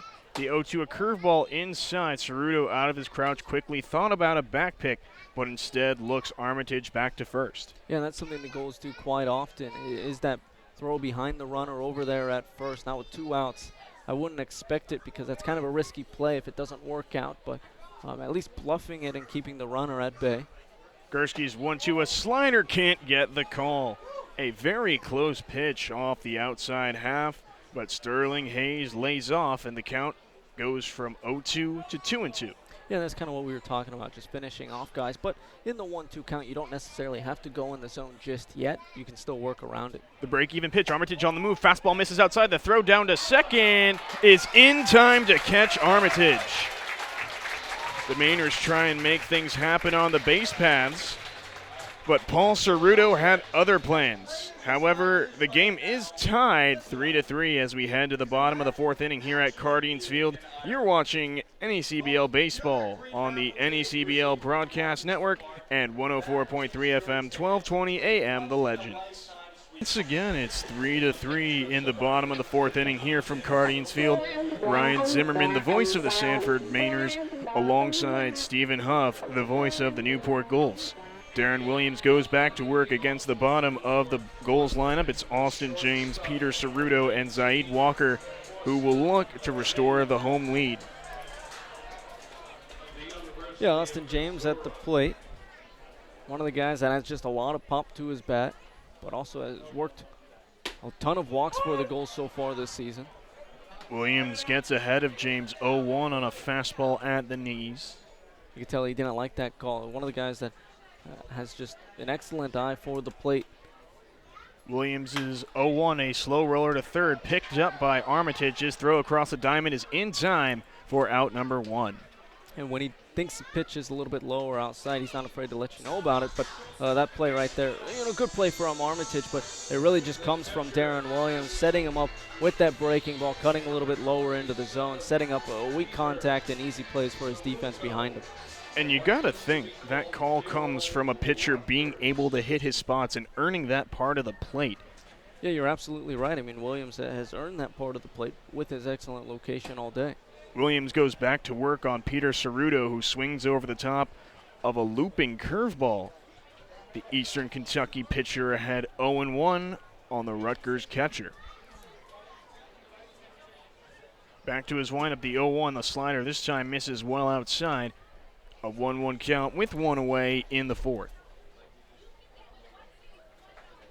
Williams looking to do what he couldn't in his last inning of work, keep the score tied. He's off to a good start with 1 out already. He kicks and deals a swing and a miss from Ceruto. A lively fastball had him in knots. Williams ahead 1-2. Yeah, what I really like about Williams is early on we saw him just living towards the bottom of the zone, but now he's changing the eye level of the hitters and sequencing his pitches at the same time. Really well to keep guys guessing. The 1-2, a pop-up that hits the net behind home plate.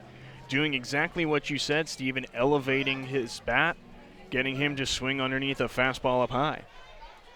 Yeah, because early on it just seemed low and away on righties or low and inside on some lefties, but we've seen him elevate that ball like we just saw, just to keep guys uncomfortable in the box. Williams is 1-2, gets Ceruto to chase. A curveball got him for strike 3. 2 up, 2 down for the Mainers in the bottom of the 4th. And it's important Williams, but you also got to give credit to Turan behind the plate because he's calling the game.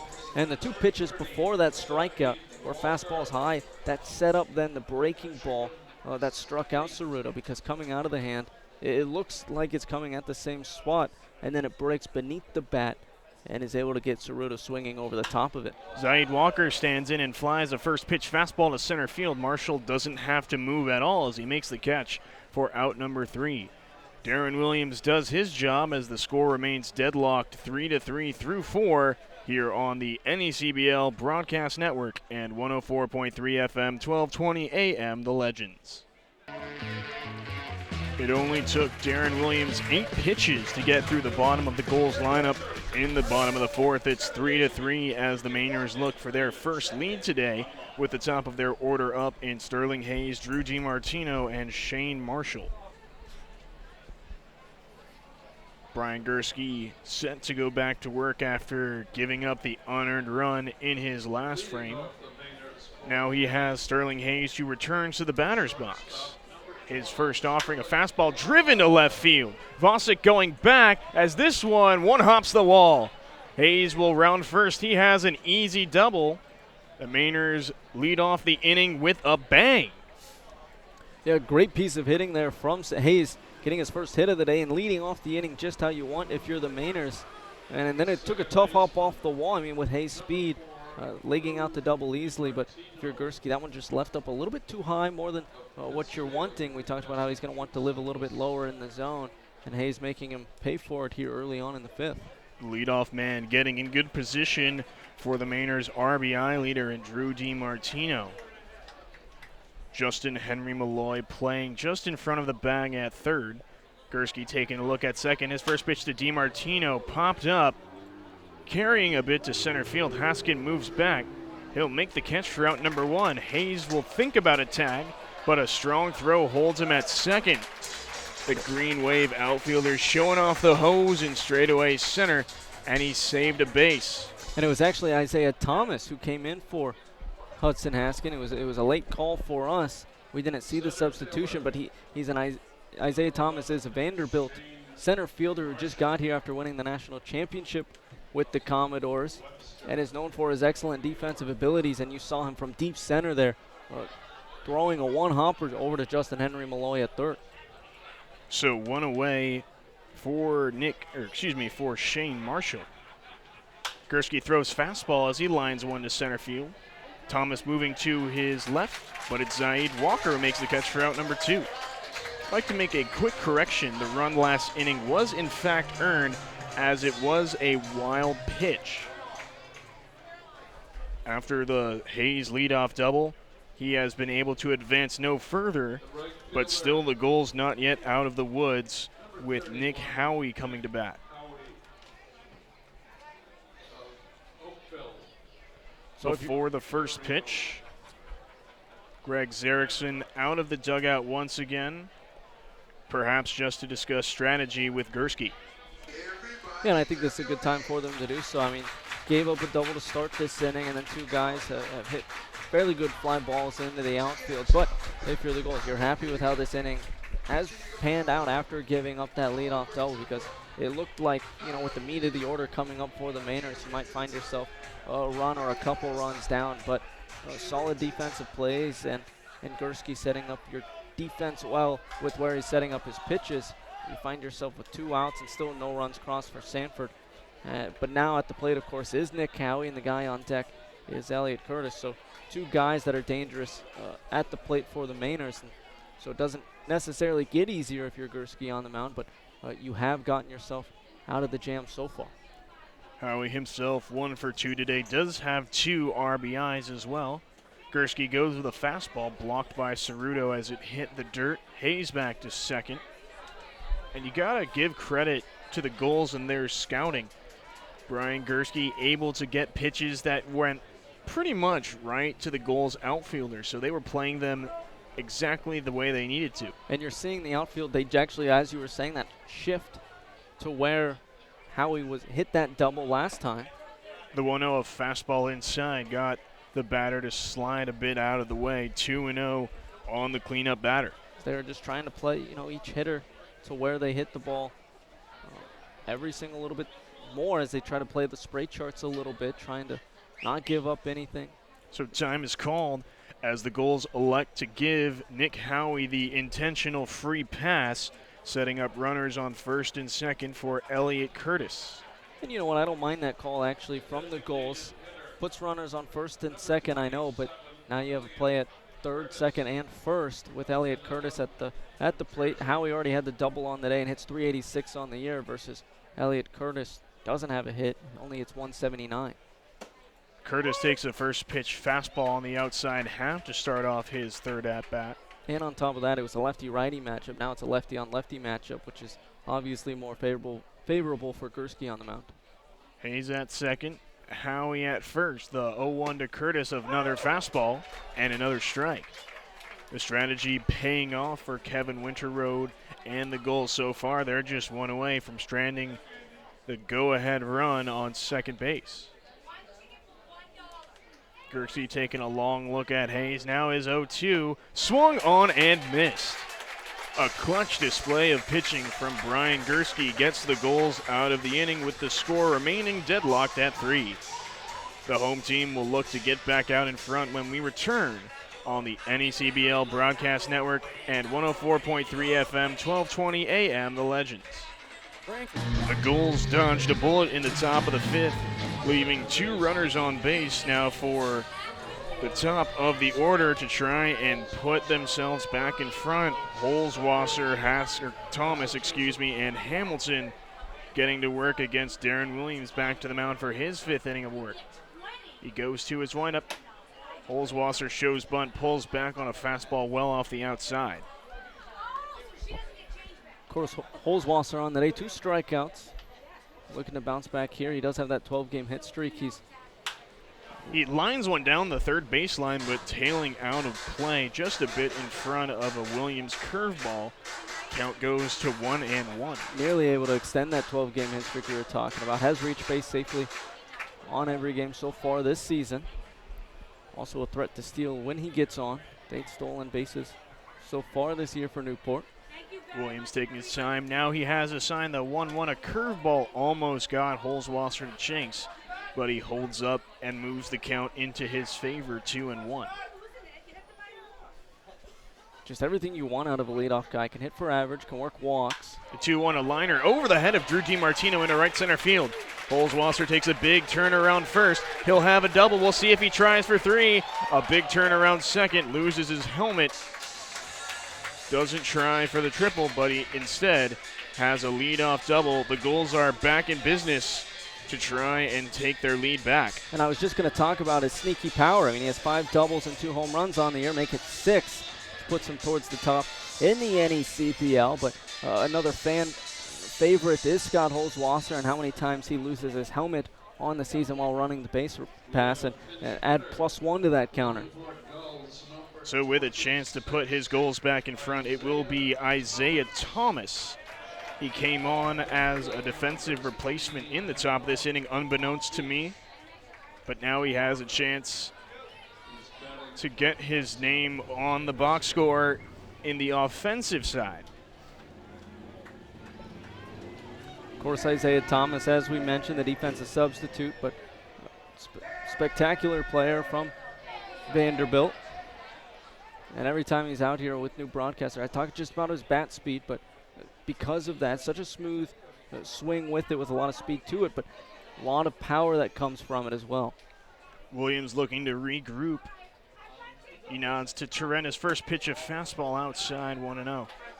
You get guys from these big-time programs. Vanderbilt, of course, the 2019 College World Series champions. Those guys don't end up at those programs on accident. Certainly not. Williams a look to second. Holzwasser extends his lead. The 1-0, a fastball. Williams can't hit the zone, 2-0. He's just an all-around player. I mean, Zaid Walker was deemed a 5-tool player. Isaiah Thomas is another one of those guys. Can hit for average, hit for power, and a lot of speed on the base pass. If he gets on, I won't be surprised if they send him to at least steal second. We've also seen him go for third. A 2-0, a check swing from Thomas, but held up in plenty of time. Williams behind 3-0. And that's something about this Gulls team. I mean, that pitch was a little bit more obvious, but they will take their walks. I mean, if you're not able to find the zone, they're going to be more than willing to be patient at the plate until you can prove that you can throw some of those strikes. We'll see if Thomas has the green light. Holzwasser trying to get in Darren Williams' head. The 3-0, a fastball splits the plate. No thought to offer at it from Thomas. Yeah, and that's obviously a pitch that, Thomas can do some damage on, but as we were saying, a patient team Newport is, so they're going to take that pitch all the way until Williams can prove time and time again that he can throw strikes consistently. A hitter's count 3-1. Curveball finds the zone. So the Eastern Kentucky Colonel showing his mettle on the mound from 3-0 down. He's got a full count on Isaiah Thomas. And that was likely a take sign unless it was a fastball, and because this team doesn't really go for breaking balls, especially if the team they're facing is struggling to find the zone. So now is probably when the Gulls will start swinging the bat. Williams sets the full count, a chopper to third. Nice glove by Robbie Armitage. His throw to first is in time for a big out, number 1. I mean, what a snag there from Armitage at third. I mean, that was Matt Chapman or Arenado-esque snag at third. I mean, a screamer, one hopper, and he's able to spin around and snag it and then throw to first in time for one away here. But you can't draw up a better defensive play there from him. You really can. A Gold Glove effort. And not only that, it holds Scott Holzwasser at second base. Still, though, a good RBI bat in Chris Hamilton. Williams taking his time. His first pitch, a fastball on the outside corner. I was going to say, you were naming those great defensive third basemen. You don't want to throw in your guy in Chris Bryant? Chris Bryant, you're also, a coach fan. I mean, he is another one of those talented third basemen in the league. Williams taking a long look at Holzwasser, the 0-1, a slider and a beauty for strike 2. I love watching. I think my favorite, I do love the Cubs, but I think my favorite third baseman to watch, though, is the guy over there in Denver, though. I mean, Arenado is just a spectacle every single night. I think he's the best defensive third baseman of the 20th or 21st century, to be honest. I would agree. And the fact that him and Chapman were teammates. The 0-2, a slider in the dirt. Nice block by Ryan Turan. You're right. In high school, I mean. Chapman actually backed him up. Imagine having two future Gold Glovers on your infield. That's insane. It seems like every single night they're pumping out some highlight reel plays. Darren Williams exchanges baseballs ahead of the 1-2 to Hamilton. A really big batter here as the Mainers want to keep this score tied as long as possible. Yeah, I mean, he's a guy, been heating up as of late, just one of the more consistent guys for the Gulls. First game of the doubleheader at 3 singles, all coming late in that game, 6th, 7th, and 9th inning for Newport. Had an RBI and a run scored. Williams is 1-2. A big swing by Hamilton fouls it back to the screen. Looked like Hamilton was looking for extra bases, just didn't get the right part of the bat on ball. Yeah, what's great about Hamilton, too, he's a guy that can hit for average, isn't afraid just to put it in play and take the single when he can, but just looking at his frame, too, he has a lot of power in that bat, too, but with 2 strikes on him, expect just to put it in play swing, as you can see him battling at the plate here. Even down in the count, Hamilton not out. Williams doing everything in his power to retire him, but Hamilton just continues to battle. He's another guy like Holzwasser coming into this game with 5 doubles. So there's evidence of plenty of power, able to put it into the gaps, and Cardines is a doubles-friendly park. Williams getting his pitch selection from Ryan Turan. Another 1-2, a fly ball towards the left field line. Tate going after it, but it will drop. Going into the corner is Tate. Around third to score is Holzwasser, and Chris Hamilton has an RBI double. The Gulls are back in front, 4-3. And so right on cue, Chris Hamilton delivers a double down the left field line to bring in Scott Holzwasser, his 6th double of the year for Hamilton, and that will tie things up for the Gulls here in the 5th. In fact, the Gulls are back in front, 4-3. Still a chance for more. Hamilton in scoring position ahead of Brett Vosick, who has yet to be retired today. Yeah, excuse me, back in front. I was mistaken with the score. Williams' first pitch is slider that hits ahead of a batter yet again, 0-1. Vosick, another guy on the day with a double to his name. And these back-to-back lefties for the Gulls. I mean, just two guys with a lot of raw power. The 0-1, a liner back to center. Marshall can't get it. It's in there for a base hit. Hamilton held at third on a very strong throw. So runners at the corners as Newport looks for some insurance with Justin Henry Malloy. Yeah, and Vosick just putting that one right back up into the middle. And so now runners on the corners for the Gulls. But you saw that one just over the heart of the plate and him barreling up that one and lining it right back up the middle, which is what you're taught to do growing up in baseball. Just hit right back up the middle, and he does. And so now we're going to have a meeting on the mound for the Mainers as the Gulls are threatening here in the fifth. It's gut check time for both teams. Darren Williams has looked human in this inning after allowing just 4 hits through the first 4 innings, already 3 in the fifth, as the Mainers have action in the bullpen with Rhett Gay getting warm. Yeah, which is, you said he finally looks human.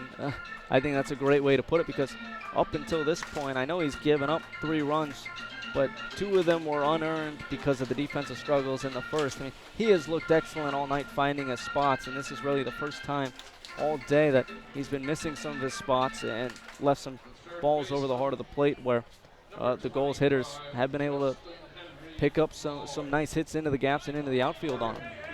After the managerial conversation between Suarez and Williams, runners stand on the corners for Justin Henry Malloy. He goes to his windup. His first pitch, a fastball over the heart of the plate.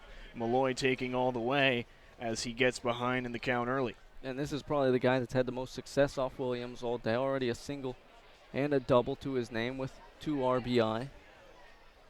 And a chance to do more damage. Turen sets up outside. Williams ready, the 0-1, a fastball low and away. Malloy evens the count. Taking a look at the Gulls' stats today, of their 7 hits, 4 of which have been for extra bases. So that just goes to show how much gap-to-gap power this team has.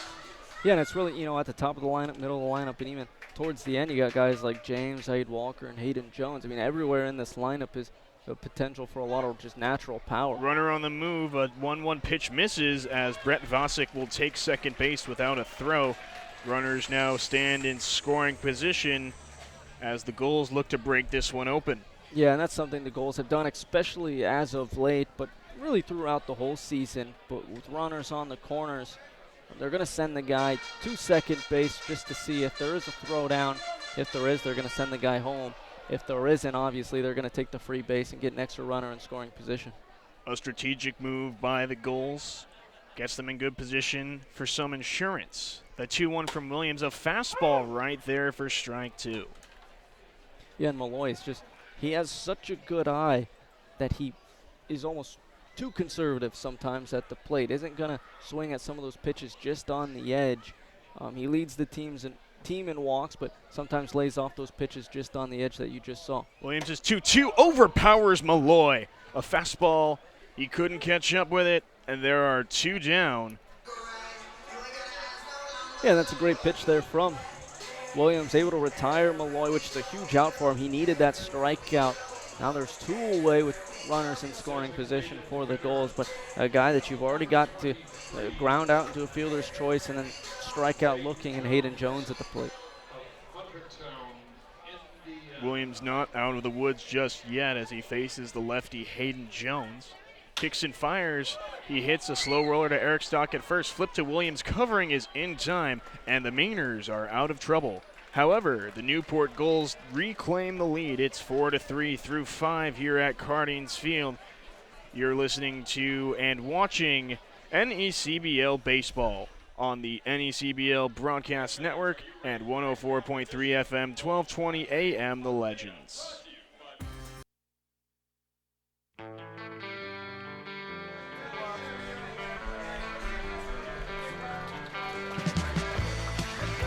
The book is now closed on Brian Gursky. His day is done after 5 solid innings. The Newport Gulls will make a call to the bullpen with Cameron Fair entering the game. Yeah, Cameron Fair from Missouri is out there for his 7th appearance on the year. He has a 3-1 record and an 8.59 ERA for the Gulls through 7 1/3 innings pitched. He's given up 9 runs, 7 of them earned off of 5 hits and 8 walks. And he has 10 strikeouts in those 7 1/3 innings pitched. He'll look to hold this Gulls lead against Eric Stock, Ryan Turen, and Robbie Armitage. The last 3 innings have featured 5 runs, 3 for the Mainers, 2 for the Gulls, as the hosts hold an advantage with this game becoming official. Fair out there on the mound now for the Gulls. A guy that struggled with control at times, but I think it's just been one bad outing that has caused those numbers to be so far up and not look as nice as really his. If you've watched him, he has been excellent out there when it's on for him. A guy that has an excellent fastball and some off speed to go with it, but he's a high strikeout guy that has been used in 1 or 2 inning stints out of the bullpen. So a really live arm, and if the control is there, he's a guy that is really hard to face if you're a hitter here tonight for the Mainers. Fair didn't feature too much out of the Mizzou bullpen in his sophomore season, in part due to his control problems. He only threw 1 2/3 innings, walking 8, striking out 3, but that's why he's in the NECBL to work on those mechanical issues. He starts out Stock with a fastball high and tight, 1-0 on the Virginia Beach native. But even looking at that, I mean, 1 2/3 innings pitched, and he struck out 3, and so that just shows, you know, when he does get guys out, it is strikeouts, showing that he does have great stuff. Is 1-0 a hard grounder to James at short, the throw to first in time, so 2 Missouri Tigers combined for out number 1. Yeah, nice pitch there from Fair on the mound, fastball, riding a little bit up and in on Stock, able to make him uncomfortable and ground out over to James. So 1 quick out for Fair on the mound. Ryan Turen will look to get on base and propel his Mainers back into the score column. Fair starts him off with a fastball chopped to first. Hamilton backs up the field, and his flip to Fair covering is in time. 2 up, 2 down on just 3 pitches. Yeah, that's exactly what you want if you're Fair on the mound. I mean, 2 quick ground outs for him. You see his delivery there, another fastball. He's putting it over the plate, but he hasn't been hurt for it just yet, and it's because, you know, that fastball can have a lot of movement on it, late movement, that 2-seamer, and it can just overpower guys. And right now, just the Mainers can't get the barrel on the ball, and it's resulted in 2 routine groundouts for Sanford. Robbie Armitage stands in. He'll look at a fastball low for ball 1.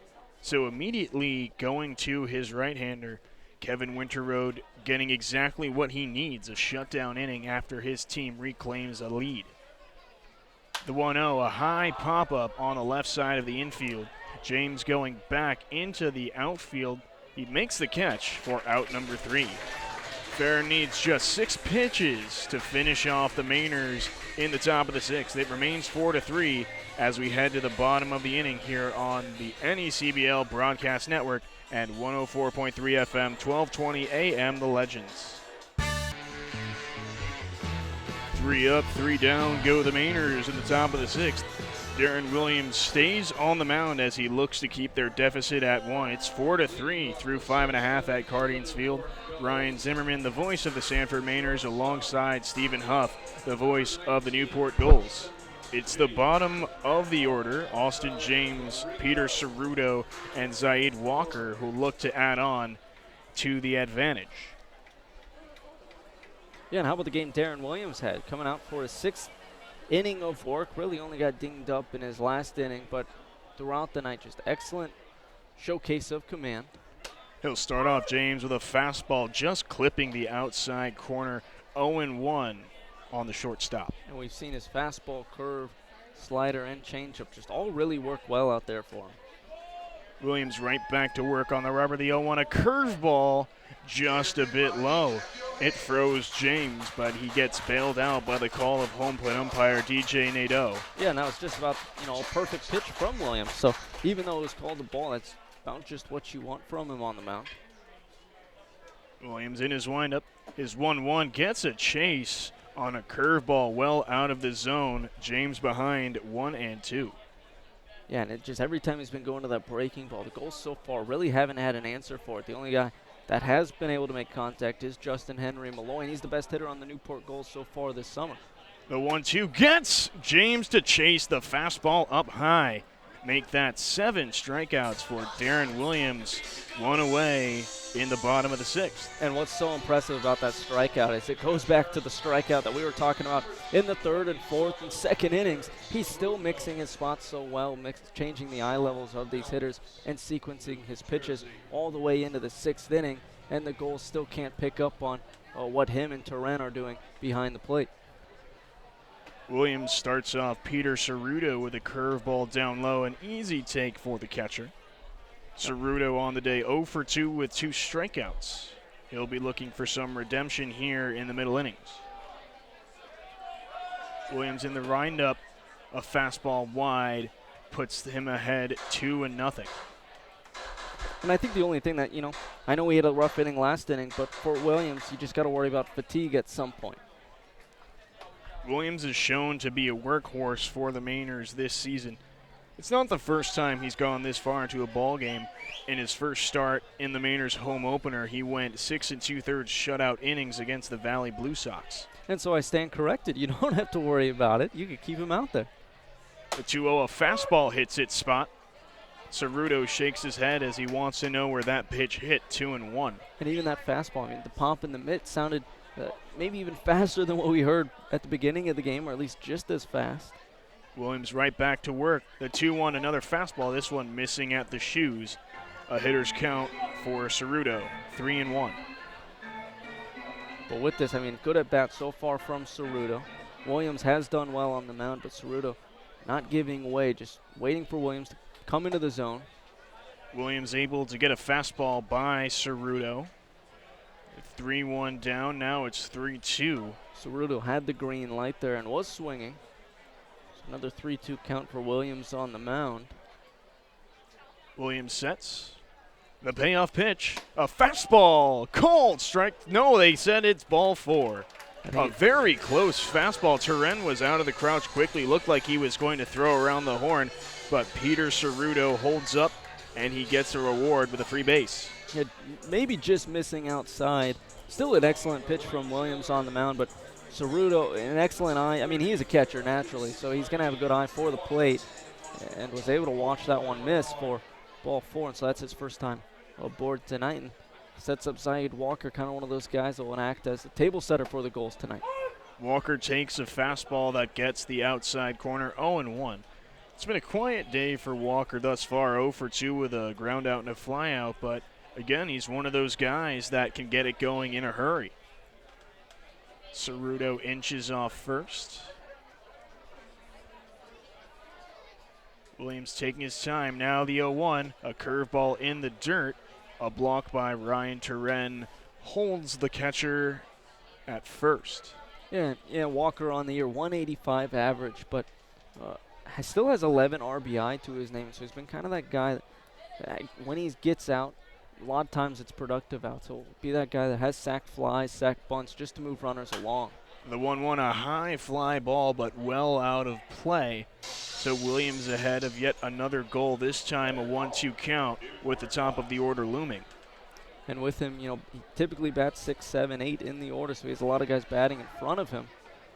So even though the low average is there, he's still been a very productive player for the Gulls so far this season and has a chance to keep things going for the Gulls here in the 9-hole. Williams ready, the 1-2, a curveball grounded to third but out of play.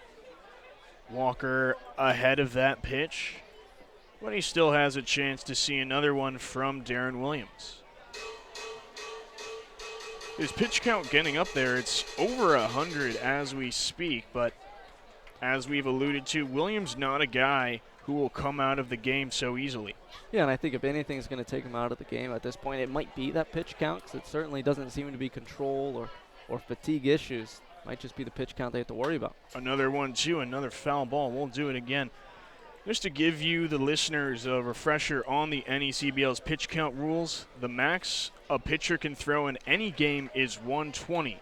But if he hits that mark in the middle of an at-bat, he is allowed to finish off the hitter. That could come into effect right here. Another 1-2 to Walker, a chopper to second. DiMartino charges, is flipped to first, it's just in time. An athletic play by the second baseman. A big second out. However, Ceruto does move up 90 feet, giving an RBI chance to Scott Holzwasser. Yeah, off the end of the bat for Walker, but what a flip from DiMartino. He knows he has to hurry on that play because Walker has excellent speed out of the box, and so it gloves it and just flips out of the glove over there to Stock at first and is able to retire Walker for the second out. So before Holzwasser steps in, CJ Suarez will go to the mound. He'll be joined by Turen and the Maynard infield. He'll let his ace continue to pitch. A big at-bat up looming as an insurance run stands in scoring position. And you know what? I don't mind this call because Darren Williams has pitched, a great game to this point. But you may question it because Scott Holzwasser's at the plate, and that's one of the best batters on the Newport roster. And so you could look at it either way and think it's the right call or question it because of the matchup.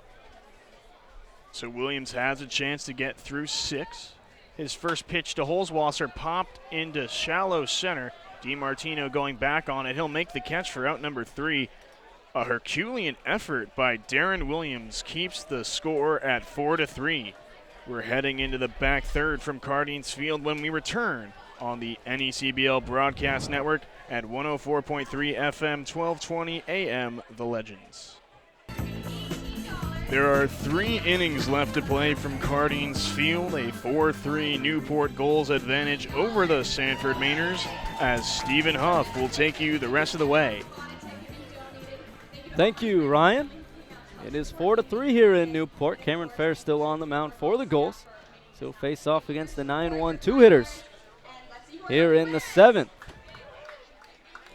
It is Irish night here at Cardines, so we've seen quite a bit of celebration, quite a bit of festivities in between innings. We just saw, of course, there's a big college crowd from Ireland that are in Newport for the summer, and so we just saw a game between 2 Irish college students that ran around the bases opposite direction and then came back and tried to tag goalie.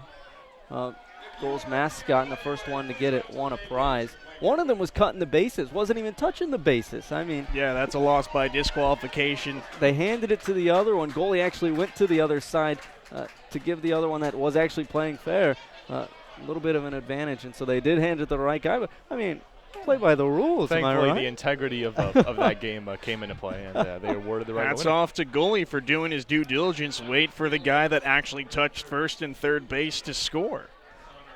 Because it will be Connor Tate, the 9-hole hitter, hitting for the Mainers here against Cameron Fair. Righty-on-righty matchup. First pitch, fastball missing low. Huge crowd tonight for Newport here at Cardines. We will get an attendance number for you a little bit later on, but one of the best showings we've had all season is this 1-0 fastball missing outside. Newport has to be one of the model organizations in the NECBL. The show they put on every single night is so hard to match. It is always a spectacle here at Cardines. This 2-0 fastball going to be chopped foul along the third base line, 2-1. Trying to think of some of the fun nights we've already had, Zach. I mean, we've had quite a few that seem to always, be above the next one. Well, the crowd's always getting into it, not to mention some of the really close games that we've had between walk-offs, extra inning games. Wednesday's doubleheader, a couple of great tight games. Is that 2-1 breaking ball missing up, 3-1. That doesn't just reflect well on the goals, but also the level of competitiveness and the parity within the NECBL itself. Right. A lot of evenly matched teams, even as you look through the standings on how tight a race it really is. Yeah, even the teams at the bottom of the standings, they can give you quite a game on any given night. That's the beauty Take, for of example, baseball. the Winnipesaukee Muskrats. The Gulls had to erase a 3-run deficit in the 9th. This 3-1 pitch, big swing and a miss from Tate. Count now full. I believe they put up 6 runs to turn a 6-3 score into a 9-6 win. So just to show, record doesn't always mean everything. Yeah, and I think that's an excellent point you bring up. I remember I was talking to Kevin Winterroad, the coach for the Gulls. He used to be the coach of the Keene Swamp Bats, as this 3-2 pitch fouled once again. And the year they won the championship, just a few years ago actually, they started the season 3-13. And they ended up going and bouncing back as the year went on and winning the NECBL championship. And so that just goes to show, you might be off to a slow start. I was telling this actually at New Bedford because they are off to a slow start, but give it time because there is a lot of parity in the NECBL, a lot of evenly dispersed, talented teams, and anything truly can happen in this league. As this 3-2 pitch misses low for ball 4. So leadoff walk for Fair on the mound will put aboard Tate on first. To give a New Bedford example, when the Mainers played them, they've already played their 2 games against the Bay Sox, but both of them were really close. In Game 1, New Bedford had 3 2-out 2-run hits to have a 6-1 win. Then in Game 2, back at Goodall Park, New Bedford went up 6-0 in the 4th. Sanford erased it to come back and win in walk-off style 10-9. Yeah, they're a very competitive team. As that 1-0, first pitch gets outside, count out 1-0 as it goes to the backstop. Moving up to second on the play is Connor Tate. Into scoring position now for the Mainers, just down a run. You could also classify this as one of those really close games between 2 teams that have trended in different directions.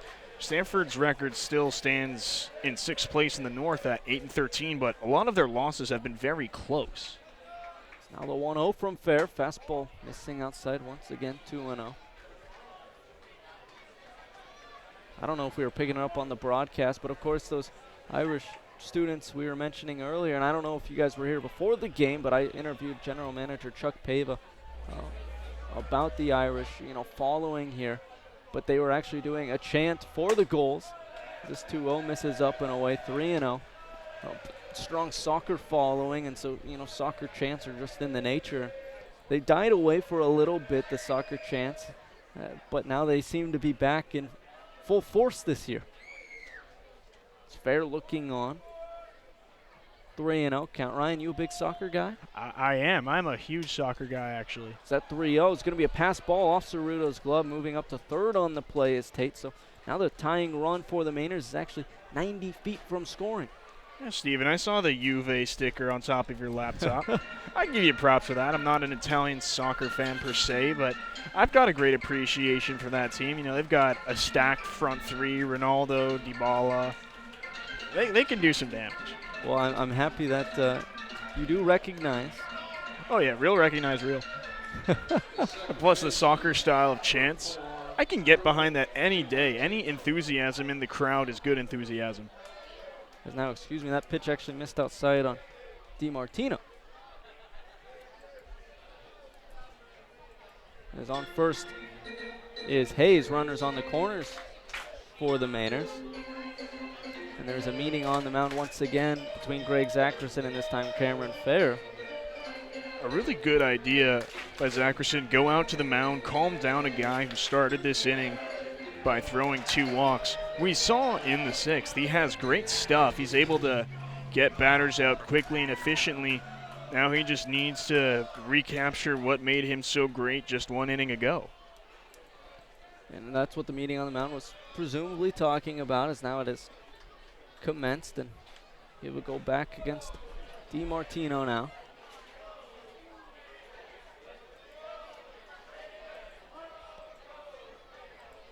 Righty on righty matchup for Fair on the mound. Runners on the corners for Sanford. First pitch.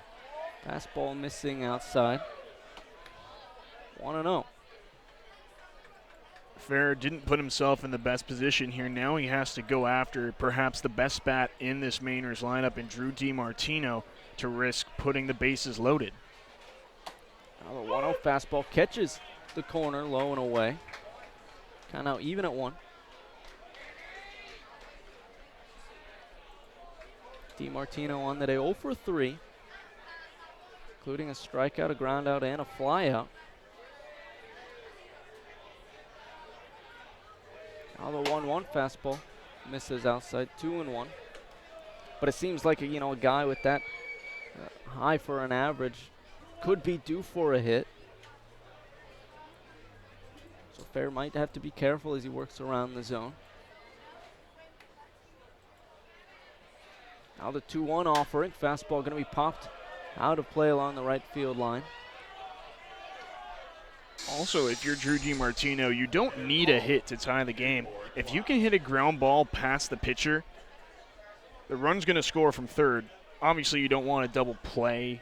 You don't want to swing the bat and get yourself out as well, but you got to be thinking about the team here. Of course, if you get a pitch to drive, take it, but your primary objective here, just get that run home, tie the game. Yeah, you're absolutely right. I mean, even if it results in an out right now, your main goal is to score that run 90 feet from scoring and to tie this ball game up. It's now Fair looking on out of the stretch, delivers 2-2, swung on and missed for strike 3. First strikeout of the day for Fair on the mound and first out here in the 7th. That's a big first out, too. DiMartino, a guy that likes to expand his zone, especially on that high fastball, so tempting for a lot of power hitters. So Fair able to take advantage of the batter's aggressiveness for a big out number 1. And it looks like that will end the day for Fair on the mound. So he caps it off with the strikeout as the Gulls look to the bullpen to finish things off here in the 7th. With more information on the Gulls pitcher, we will have it here on the NECBL Broadcast Network after this break and here on the 104.3 FM, 1220 AM, The Legends. The new pitcher on the mound is the lefty from Louisville, Garrett Schmeltz. He's making his Newport Cardines debut, but not his Newport debut, as he has only pitched once for the Gulls after arriving late from Louisville. In that one appearance, he's pitched 2 innings, did not give up a run, gave up just 1 hit, walked 1, and struck out 3 in those 2 innings pitched. It seems like Newport is just loaded with those guys who featured in Omaha just a month ago. Schmeltz, one of the latest examples. His Louisville Cardinals put up a really good fight in Omaha. Yeah, and he actually pitched in Omaha, pitched against Mississippi State, which is another team that features a Newport Gull in Hayden Jones, who's starting here tonight, designated hitter for the Gulls. Schmeltz also pitched against East Carolina in postseason play. Number 10 team in the nation. So that was a very fun super regional matchup too. Yeah, I mean, East Carolina is in a bunch of matchups against some Gulls. As this first pitch is going to be flown into right. Zaid Walker going towards the warehouse, can't track it. He's able to come away, backtracking and throwing into second. James can't handle it. That will score a run for the Mainers and tie things up here in Newport. What an important play by Zaid Walker. Though he lost the ball in the lights, able to recover with enough time to record out number 2. Although Hayes does advance to second, that could have been a heck of a lot worse. Yeah, I mean, you're right. He struggled to track the ball, may have lost it in the lights, but he was able to at least glove it for the second out in the inning. But Mainers do score to tie it up here at 4, and there's another runner in scoring position. For Sanford, it is Sterling Hayes on second. Now Nick Howey will settle in at the dish. Lefty on righty matchup for Schmeltz on the mound. Perhaps we could see a repeat of his last plate appearance. If Schmeltz can't find the strike zone, they might intentionally walk him again to get to the lefty in Elliott Curtis. This first pitch going to be lined into the right center gap, but coming on over is Thomas for out number 3. So 1 run scores for the Mainers off of 2 walks and no hits as they leave 1 stranded. Heading into the bottom of the 7th, it's tied at 4 here in Newport on the NECBL Broadcast Network and 104.3 FM, 1220 AM, The Legends.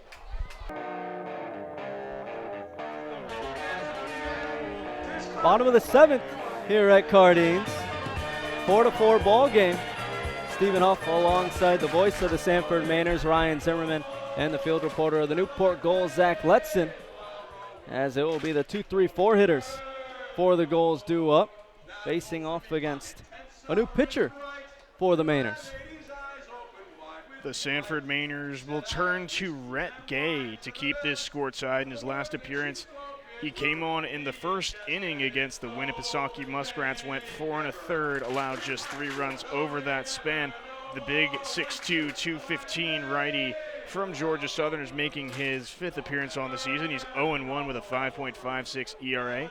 In his 11 1/3 innings of work, he's allowed 16 hits to 8 runs, 7 of which were earned, walked 6, struck out 7. So it'll be Rhett Gay in for the Mainers. Coming in relief for Darren Williams, tonight's starter on the mound. He pitched 6 excellent innings for Sanford. As we are now joined in the booth by former Newport Gull broadcaster. As it is George Bissell. Thank you for joining us. Of course, you were with the Gulls. Let's see what you won. You were with the Gulls in 2012 or 2011, and then you were a long career. I could say, Steven, thanks for having me on, guys. I appreciate it. I know it's a 4-4 game tie in the 8th here, but this is an exciting one so far. You were the broadcaster of the Gulls in 2011 and then director of operations 2012-13, correct? That's correct, yeah. First year was 2011. Took over for Nick Lima, the longtime broadcaster here with the Newport Gulls, and that was an outstanding experience. I mean, those teams, when you look back on them, for those Gulls fans out there listening, the history of some of those players, those are some incredible teams. And that was quite an experience. I was really fortunate to have that. Was one of your years the one with Mark Appel on the roster? It was. One time he stole my charger on the bus. That first pitch to Thomas misses low. I think he was doing his engineering homework, and he said, hey, my laptop's about to die. We had the same laptop. We were coming back from North Shore, the Navigators at the time. No longer in the league, of course. But he goes, hey, I need to borrow your charger. And I go, yeah, no problem. And he helps himself. You know what? Yeah, I can say Speaking no. from experience, that's the most Stanford thing the guy could possibly do. I tell you, he was the most dedicated, most thoughtful guy on that team. Now the 2-0 misses low, so quickly the count 3-0 to Thomas. Obviously, his professional career didn't go the way I think a lot of us thought it would, but anyone who talked to Mark at that time would have said, that's the consummate professional. That's a guy you want to lead your organization. The 3-0 in there for strike one. Well, everyone that's talked about him here says he was absolutely lights out when you saw him, and there was no doubt that he was on the pathway to success at least. Yeah, I mean, he was electric. He had a start against Laconia in the playoffs. Up Winnipesaukee now. So that 3-1 misses low for ball 4. So Thomas is aboard with his first walk of the day. And he went 8 innings in that start, and that's a small park. And he absolutely ripped through that Laconia lineup that night. He was dominant, and you could see why he was regarded as the top collegiate prospect coming out of Stanford there after 4 years. Right. And so, of course, you had Mark Appel. You had some other top prospects, I'm sure, a part of that Newport team, and then you turned into the director of operations. But that 2011 team, I mean, who are some of the other guys that you had on that team? This one's going to be lined into right. It's going to go into the right center gap, back into the corner. Rounding second, heading to third is Thomas. And so aboard with a single is Chris Hamilton. Puts runners aboard on the corners for the goal. Yeah, good piece of hitting by Hamilton there. First pitch fastball, gets to the liner in the gap. You got the go-ahead run at third. What a great asset George Bissell is. Another color commentator in the booth that can analyze some swings Hey, for you gotta call the game, I gotta tell you. It's good to be back. We got a jack of all trades here. You can stick in the booth with us. You're welcome anytime. Not my first rodeo, boys. It looks like Sanford's going to make a change here potentially. Actually, okay, you need to stop because you're taking my job at this point. No. So we got a moment here. Those teams, I mean, you go back, Daniel Wright, who was just inducted into the Gulls Hall of Fame. Of course. He made the majors with the Reds. He was a guy who, when he first got here, he played 2 years with Newport. His first year, he was a guy coming out of the bullpen in the 7th, 8th inning. You didn't think much of him. The second year, he came out as a lights-out starter, and you just see the progression of some of these guys over the years, especially the multi-year guys. First pitch to Vosick. He rips into right field. That will score one for the Gulls, giving them a 5-4 lead. A lot of first pitch swinging here by the Gulls. That's smart. Once they start getting on top of some pitchers, they aren't afraid to let loose early on in counts. You're seeing evidence of it here with Hamilton and Vosick back-to-back. Yeah. So it's just incredible to be back in this park. The atmosphere here on Irish night, there's so much history between Do you miss this team Cardines? I do. I got to tell you, you got to be nostalgic about it. From the hockey-style dugouts where you have them on both sides, you have just the shared bullpen in left field, and just the history of this ballpark. You're talking years and years of baseball being played here that goes back to the renovations in the 40s and just how the field was created. And started out as a railroad junkyard that they basically said, hey, let's turn this into a ball field. And that's the history of this place, and there's something incredible. Like, how can you not be romantic about that and being back here? And, you know, Babe Ruth and Yogi Berra stepping foot on this field, Satchel Paige. I mean, there's something special about this place. Now, I asked Dave Peck, another broadcaster that was here last year when he joined the booth earlier in the season, do you miss the bus rides? Because they're long ones, some of them, but they can be fun. I don't miss the one to Danbury, I'll tell you that. I don't know if you've made that trip this year yet. I have. Is that first pitch to Malloy catches the outside I think that's edge. our overnight. Danbury is no small ride for us. I mean, what are you pushing, like 4 hours on that? That's not a fun I think one. it's closer to 5, if I'm being completely honest with you. No, I mean, the trek I'm intrigued by is Martha's Vineyard. I know the Gulls are going to do that, I think, on Sunday coming up. That's our first time. The 0-1 miss up 1-1.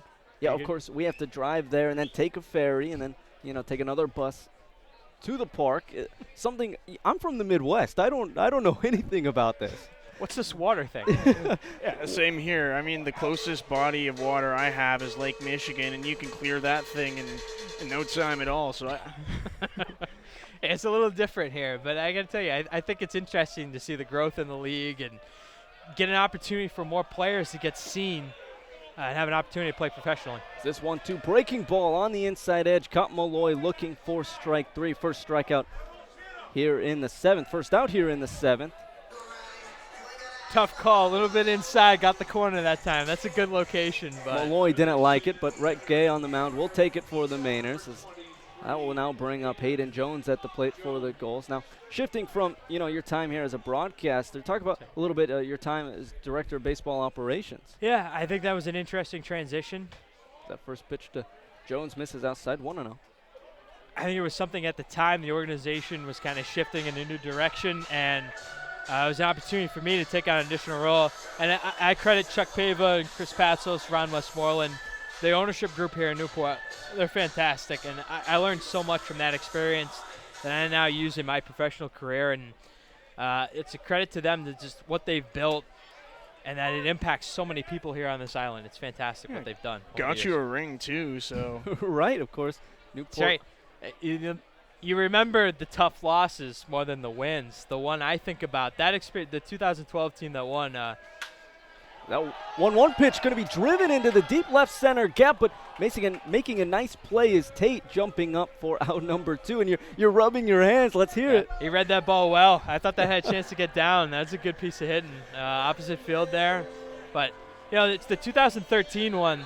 I go back to that one. Newport in the finals against Keene. They won game 1, lost game 2 here, had to go, you know, they won game 1 here. They lost game 2 in Keene. That's the one that I look back on and say, oh, that one kind of slipped through your fingers. You lose game 3 here at home. That one, you had a chance to go back-to-back. That's the one that kind of sticks out to me. But that 2012 team was incredible. And now, of course, that first pitch to James in there for strike 1. You're with Roto Sports. Is that correct? Yeah, so I cover Major League Baseball for NBC Sports over at Roto World, and I wouldn't be doing that if I didn't have this experience here in Newport. I got to tell you that. That's everyone's dream, is to kind of step up the ladder, and Newport is, you know, a great starting point for that, as they kind of show you the ropes, and you worked your way up, and now, you know, you're with Roto World, and how's that experience like? It's fantastic. So I cover 6 games 6 nights a week, so the little updates you get on your phone for everybody listening. That's you? Yeah, I've been writing those, so tonight's like my first night off in a month, so I'm enjoying it. I got to tell you that, folks. So you're back with more baseball back here at Cardines. I mean, you can't get enough. Yeah, can't keep me away.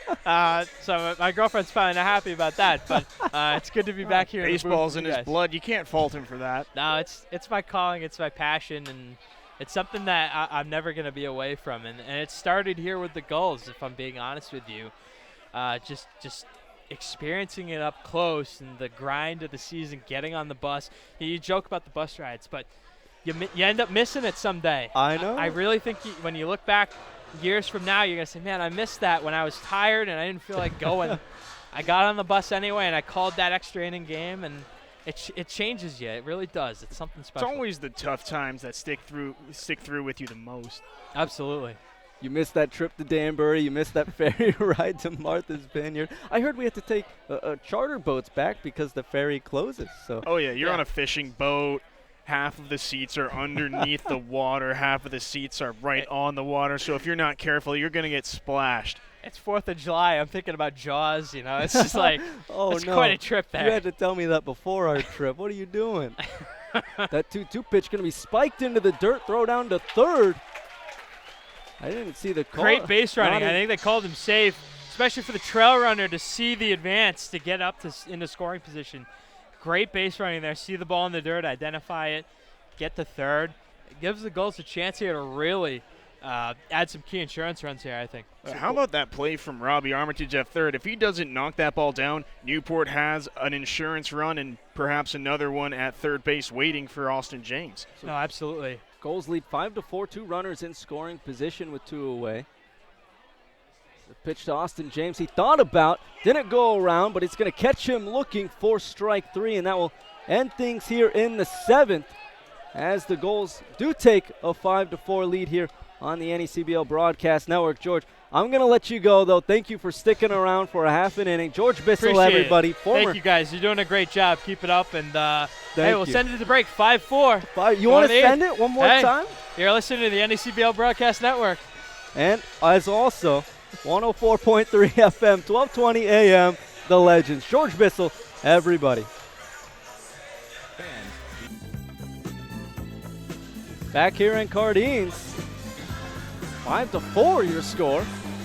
Stephen Huff alongside the voice of the Sanford Mainers, Ryan Zimmerman, and the field reporter of the Newport Gulls, Zach Letson, as we were joined in the booth at bottom half of that inning by George Bissell, former Newport Gull broadcaster and director of operations, and I thought it was an absolute pleasure to have him in the booth. Just seemed like an absolute a great guy all around. Oh, absolutely. You could see the energy he brings.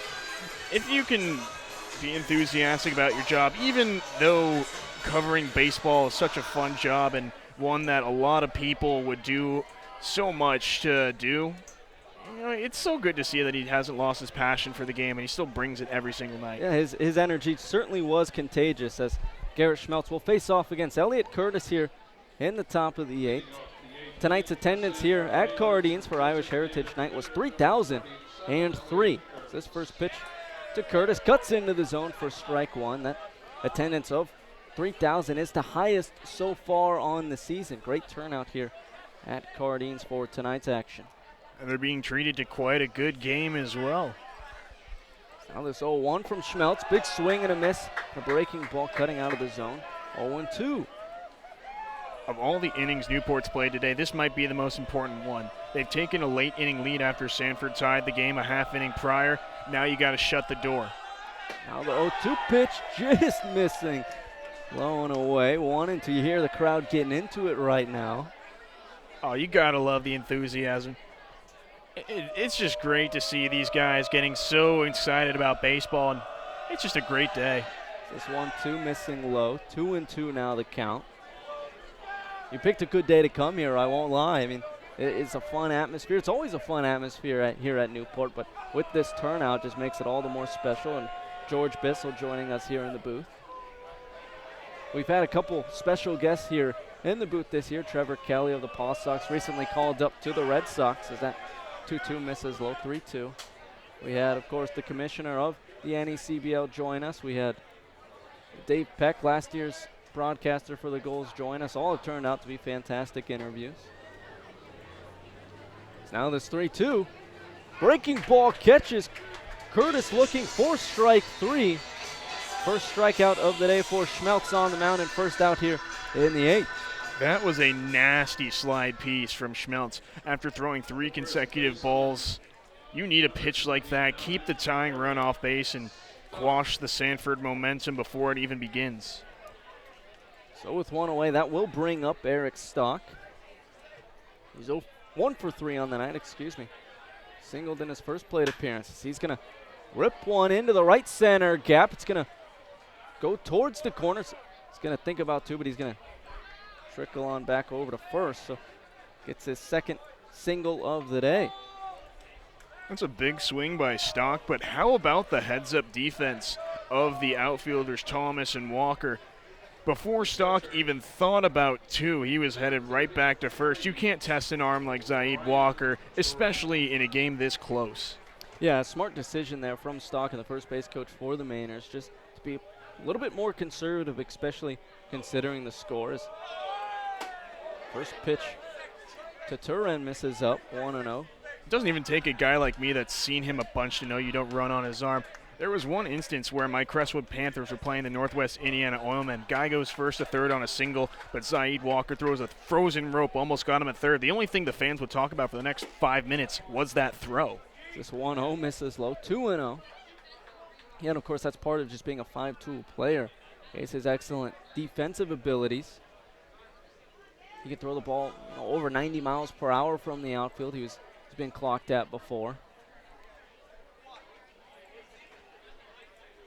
Schmelz throws over to first, but back in time easily is Stock. It's such an asset for your team if you can have a guy in the outfield with such a cannon. It takes away extra bases. It allows your pitchers to work a little bit more free and easy. Now this big swing and a miss from Turin, bringing him down to his knees, 2-1. And you saw it also from Isaiah Thomas, really two 5-tool guys out there for the Gulls. A lot of speed in the outfield, but two guys with, like you said, cannons out there. We saw it earlier on the fly out to center with Thomas, that one hop to third. It's another big swing and a miss. Turin down to his knee once again, 2-2. I think it's very clear what he's trying to do with that swing. He wants to put the Mainers on top. Against a guy like Garrett Schmelz who pops the mitt, especially when he can locate that fastball above the letters, you got to know to lay off. Schmelz, lefty on lefty matchup, delivers 2-2 breaking ball. Out in front was Turin. He's going to chop it foul.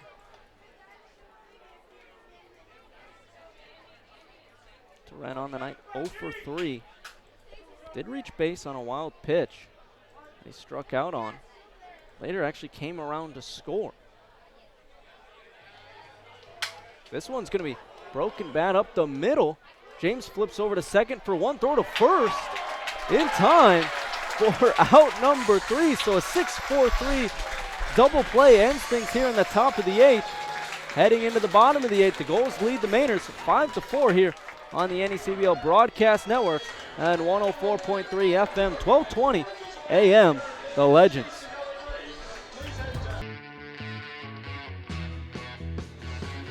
Bottom of the 8th here in Cardines. Newport leads the Mainers 5-4.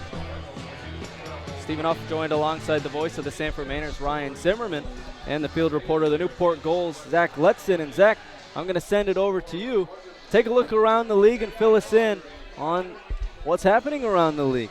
Well, Steven, keeping a close eye on the Martha's Vineyard Sharks, as we mentioned, a red-hot team in that Southern Division, looking to move to 8-1 in their last 9 games, coming for that 3rd spot in the division, and they're currently up 13-6 over the New Bedford Baysox. As we look around the league, the Muskrats of Winnipesaukee looking to take their 5th win of the season over the Vermont Mountaineers. Danbury, who currently sits 1 spot above the Newport Gulls, up 8-6 on Valley. And the Keene Swamp Bats responding to a 2-run Upper Valley 8th inning, which gave them the lead with a 5-run bottom of the 7th inning of their own. They're up 7-3 on Upper Valley, and North Adams looking to continue that hold on the North Division lead, up 6-1 on the Ocean State Waves. A couple of good games across the NECBL shaping up as we get towards the end of tonight's action. Now, in the bottom of the 8th, there's a new pitcher on the mound for the Mainers. CJ Suarez is turning to his closer, Jacob Parker. It's his 7th appearance, a 2.84 ERA, 0-0 record, 3 saves. In 6 1/3 innings pitched, he's allowed 2 hits, leading to 2 runs, both earned, 5 walks, 9 Ks. It's his first pitch from Parker. Fastball in on the hands and fouled by Ceruto. Strike 1. This is an outing for redemption for Jacob Parker. He came into the first game of the doubleheader with the Upper Valley Nighthawks 2 days ago with a 2-0 lead. Allowed a hit, walked 3, allowed a run. Fortunately, Nick Laster was there to save his bacon, but it counts as his first blown save of the year from a guy who's been lights out otherwise. Now the 0-1 from Parker. Pitch misses low and away, and back to the backstop it goes. Count now even at 1. Sanford fans haven't seen this too much from Parker as of late. Before his last appearance, he had a 0 ERA, just 2 walks, had the 9 strikeouts as well. He was their lights-out guy in the 9th. 1-1 offering. Fastball catches the bottom edge. Ceruto on the day 0 for 2. Pair of strikeouts, but last time up did work a walk. He's later stranded at second. Righty on righty matchup for Parker on the mound.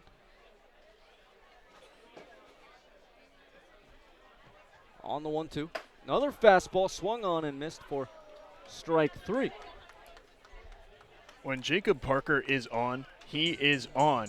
He's got a fastball where he can locate anywhere in the strike zone. Even when hitters know it's coming, they've got no shot to touch it. It just looks like a blur. That is the 10th strikeout of the day for the Mainers pitchers. First, of course, for Parker on the mound, but you're right. I mean, that fastball, you can just tell is something serious coming out of him. Now Walker in at the dish for the Gulls. First pitch fastball missing low. 1-0. Parker really needs this inning, not just to keep the Mainers in this game, but just to restore his confidence. Last time out, a very crushing outing. Now he's just looking to get the strike zone again. It's on the 1-0. Going to be lined right back to us in the screen. 1-1.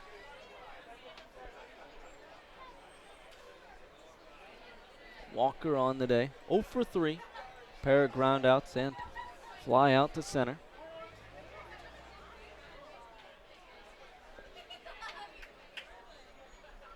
Parker looking on, out of the stretch.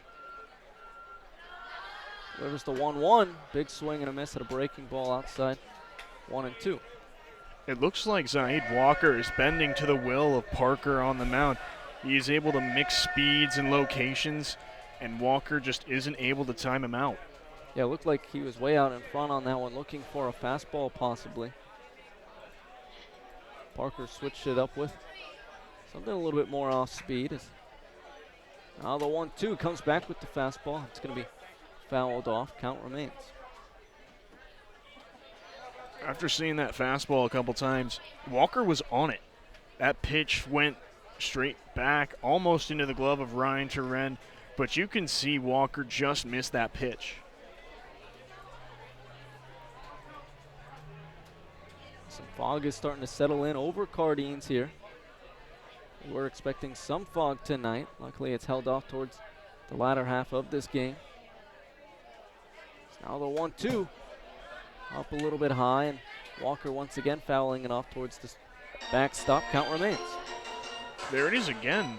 Walker reading fastball out of Parker's hand, just not getting the right part of bat to the ball. If I'm Jacob Parker, looks like Walker is keyed on that fastball. Why not drop in a breaker to finish him off? Parker looking on now.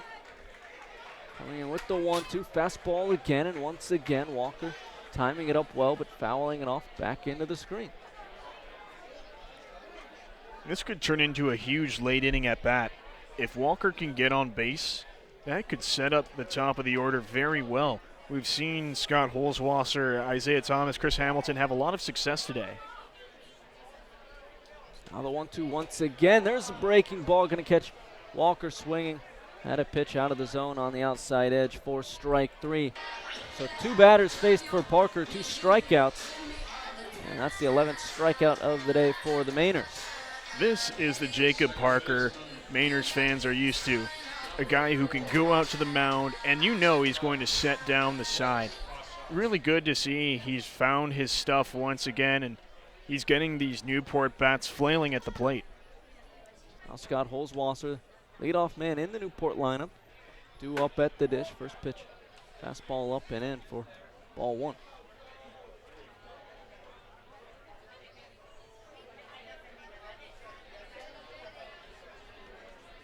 Another righty on righty matchup for Parker on the mound. 1-0. Fastball going to be flown into right.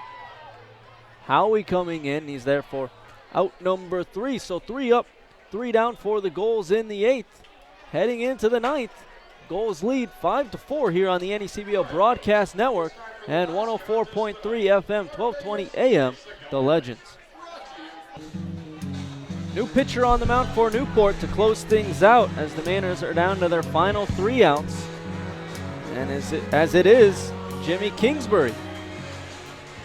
In 5 appearances, he already has 2 saves and a 2.0 ERA.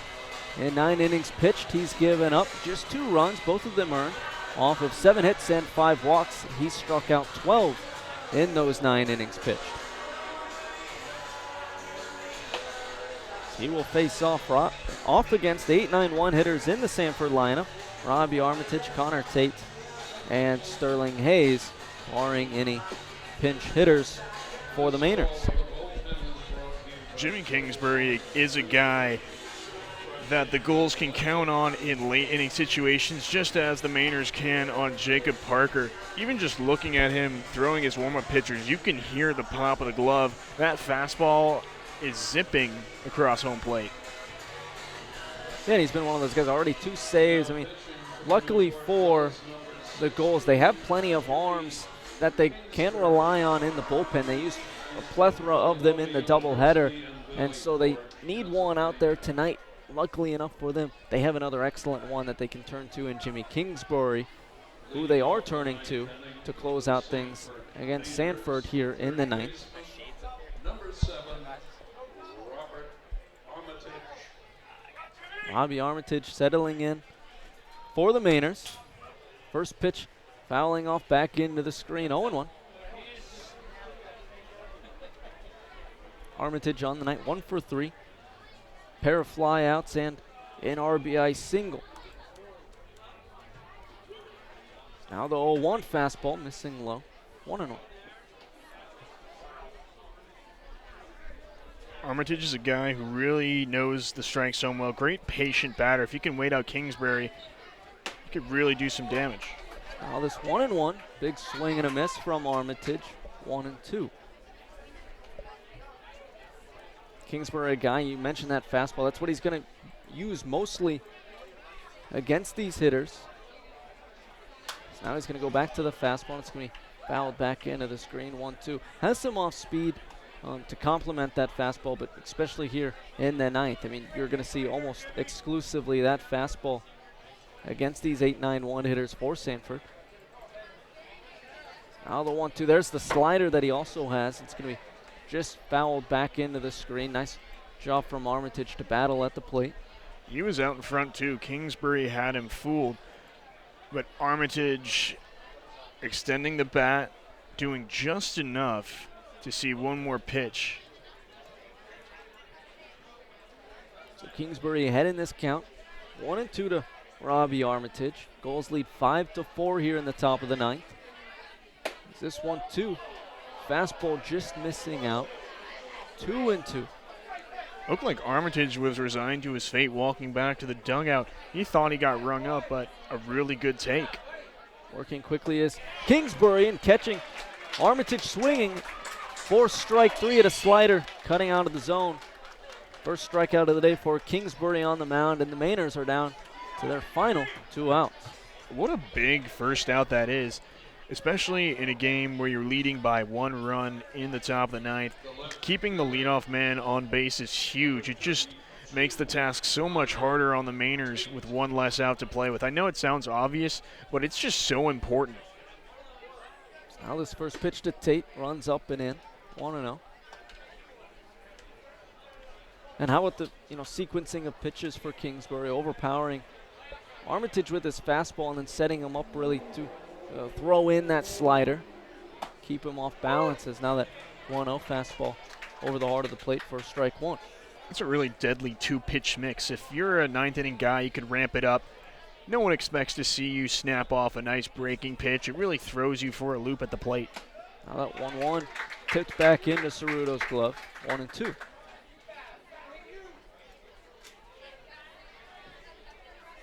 Kingsbury looking to work quickly. Shakes off Ceruto at the plate. Now they agree, and out of the windup delivers 1-2 fastball that catches Tate looking for strike 3. So 2 up for the Mainers and 2 back down off the strikeouts. And the Mainers down to their last out here in the 9th as Sterling Hayes settles in for Sanford. The shortstop, number 12, Sterling Hayes. Sterling Hayes on the day. 1 for 3, pair of strikeouts and a double as he watches this first pitch miss low and away. If Hayes can get on base, you're giving Drew DiMartino another opportunity to bat with the tying run on. So a big situation for both parties here. So that 1-0 catches the edge, outside edge, 1-1. Righty on righty matchup for Kingsbury. DiMartino hasn't had the best day at the plate, but with a chance to tie the game, he could really redeem himself if given the chance, of course. So that 1-1 missed up, 2-1. Hayes showing patience at the plate. His last time up, he did work a walk. Has now 9 on the years. He's going to line this one along the first base line and foul. So 2-2, and Sanford down to their final strike. Hayes has already gone down on strikes twice today, one swinging, one looking, both on pitches that really painted the corner. Perhaps this time Kingsbury might go for a chase pitch. Kingsbury looking on, shakes off Ceruto now. On the 2-2 slider that just misses outside, count now full. So he did go with that chase pitch, but Hayes was able to lay off. 3-2 count now with 2 away. The payoff pitch. Fastball catches Hayes swinging for strike 3. So Kingsbury strikes out the side, and Newport gets their 13th win of the year as they take down the Mainers by a score of 5-4. Don't go anywhere.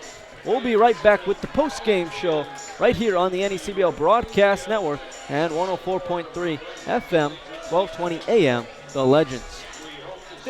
So Newport picks up their 13th win of the year, improving to 13-8 on the season as they take down the Sanford Mainers by a score of 5-4 as the Mainers drop to 8-14 on the year. Stephen Huff joined alongside the voice of the Sanford Mainers, Ryan Zimmerman, and the Newport Gulls field reporter, Zach Letson. Thank you both for joining me here today. And it was a good matchup early on. The Gulls scored 2 in the first. Mainers responded in the third with 2 of their own.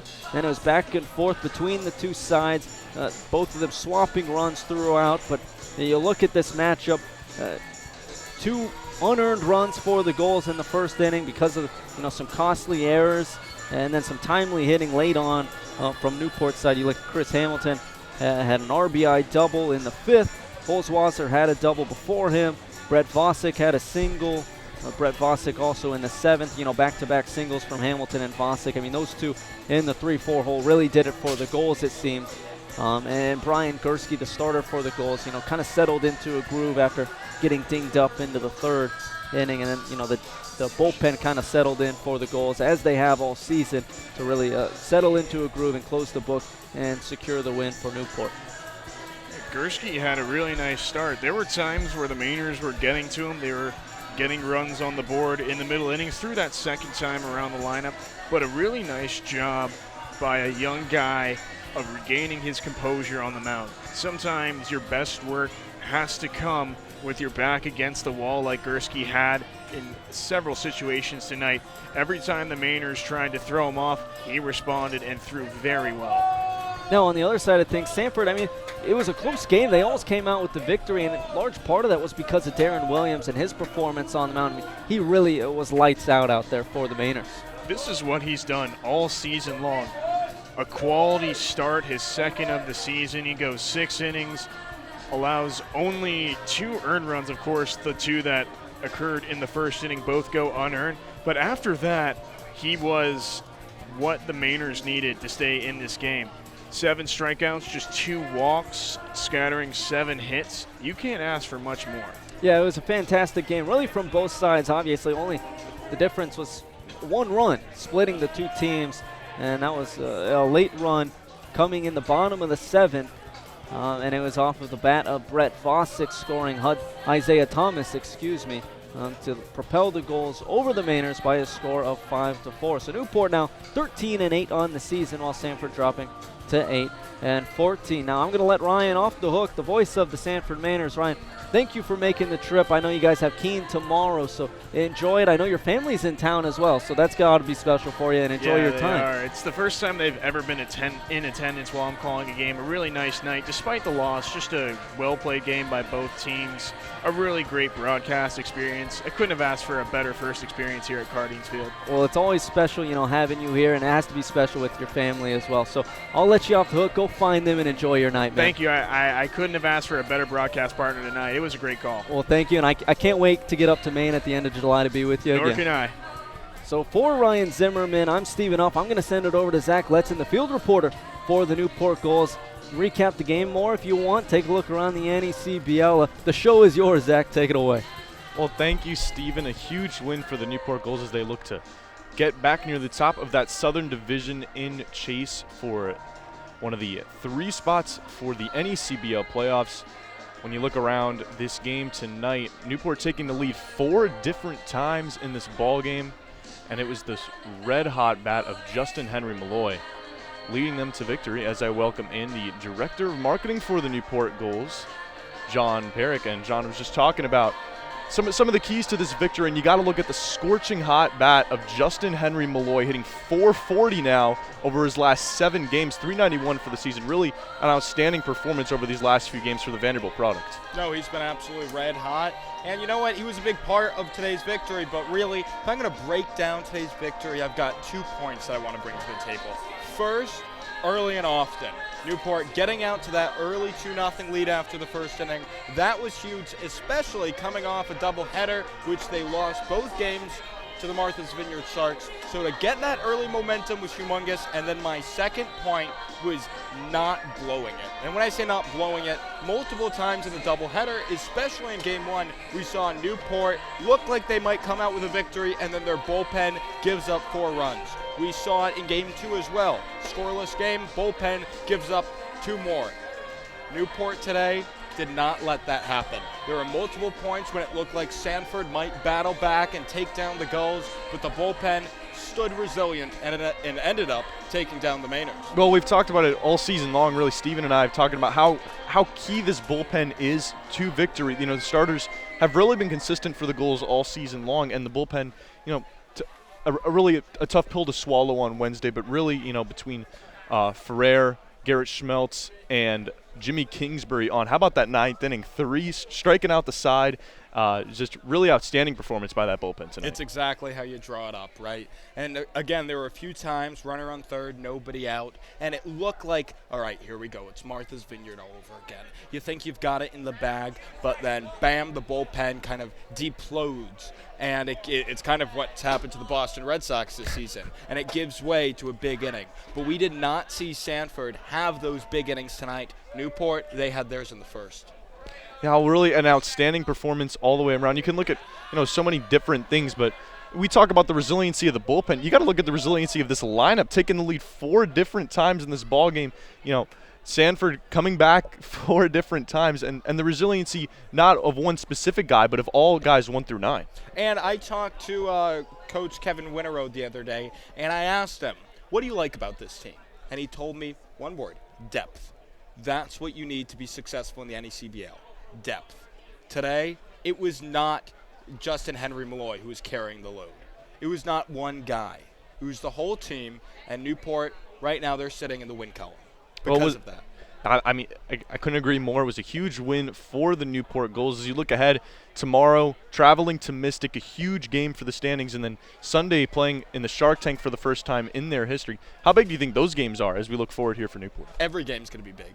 It's like in a 44-game season, when you're a game out of it, every single game, I don't want to say must win, but with almost no off days, you need to keep that momentum going. And, of course, Mike Coombs, he knew it. It was 1 win, 1 pitch at a time. That was his motto, or something along those lines, to paraphrase. But, again, it's just 1 pitch at a time. That's how the team has to take it, and if they do that, then who knows where they're going to end up. Well, it's certainly going to be a huge week. Every game is really a crucial game as you get into the month of July, chasing that 3rd or potentially higher spot across the league, and it's going to be very challenging going forward for the Gulls. But really, these playing against some really good teams coming up.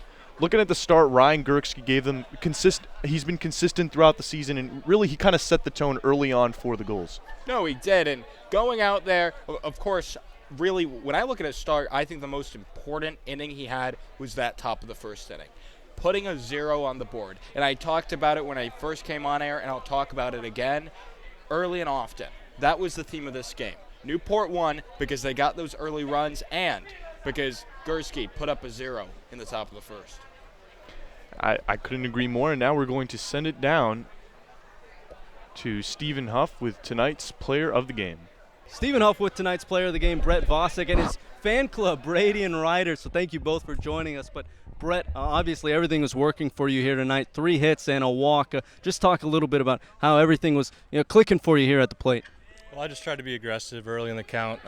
Credit to the guys in front of me for getting on base. I kind of figured there's guys on second, third. Most likely it's going to be first pitch fastballs early in the count, and I was just trying to be aggressive and jump on those early. Yeah, so talk a little bit more about your approach. Obviously, the double that you saw and then some of those late singles that you had as well.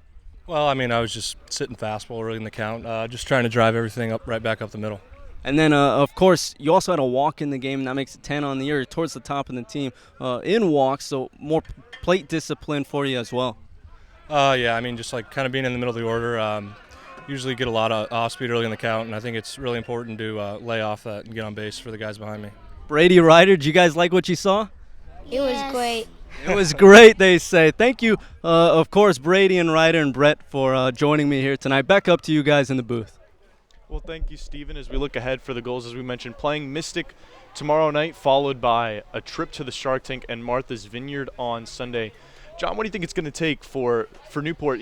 Not an easy road ahead, tough teams coming up. What's it going to take for the Gulls to continue the success that we saw tonight? Well, it's going to take this win, and it's going to take the team collectively to kind of grasp it, because you want to run with this. You cannot, and I said this after the doubleheader on Wednesday night, you can't let that define the season. Games like this, tight battles, which you come out on, that has to define where you end up taking your season. And as we look through the lineup once again, as we mentioned, not specifically any guy really stepping up. I mentioned Justin Henry Malloy, but it was really guys, it's really been a next man up mentality for this team. Isaiah Thomas, who didn't even start the ball game, comes in for Hudson Haskin, gets an RBI single. So really that next man up has just been a huge component this season for the Gulls. Exactly, and Isaiah Thomas, first week in Newport, already he's been showing off a little promise at the plate, and that's something that his college coach was mentioning as one of the things that he struggles at. It's his hitting, and already we've seen him as a very consistent hitter at the plate. It was a great night for him and a great night for the Gulls. We're going to now send it down to Stephen Huff to conclude tonight's broadcast. So Newport won tonight by a score of 5-4, and we'll be back in action tomorrow as they take on the Mystic Schooners. For tonight, I'd like to thank our executive producer and director, Tom Lima, producer Nick Bello, on-site engineer Shayna Wintraub, audio technician Arthur Smith, social media coordinator John Semino, statistician Michael Garment, field reporter Zach Letson, and Ryan Zimmerman. I'm Stephen Huff, joined alongside Brady and Ryder as we say goodnight from the city by the sea. Good night.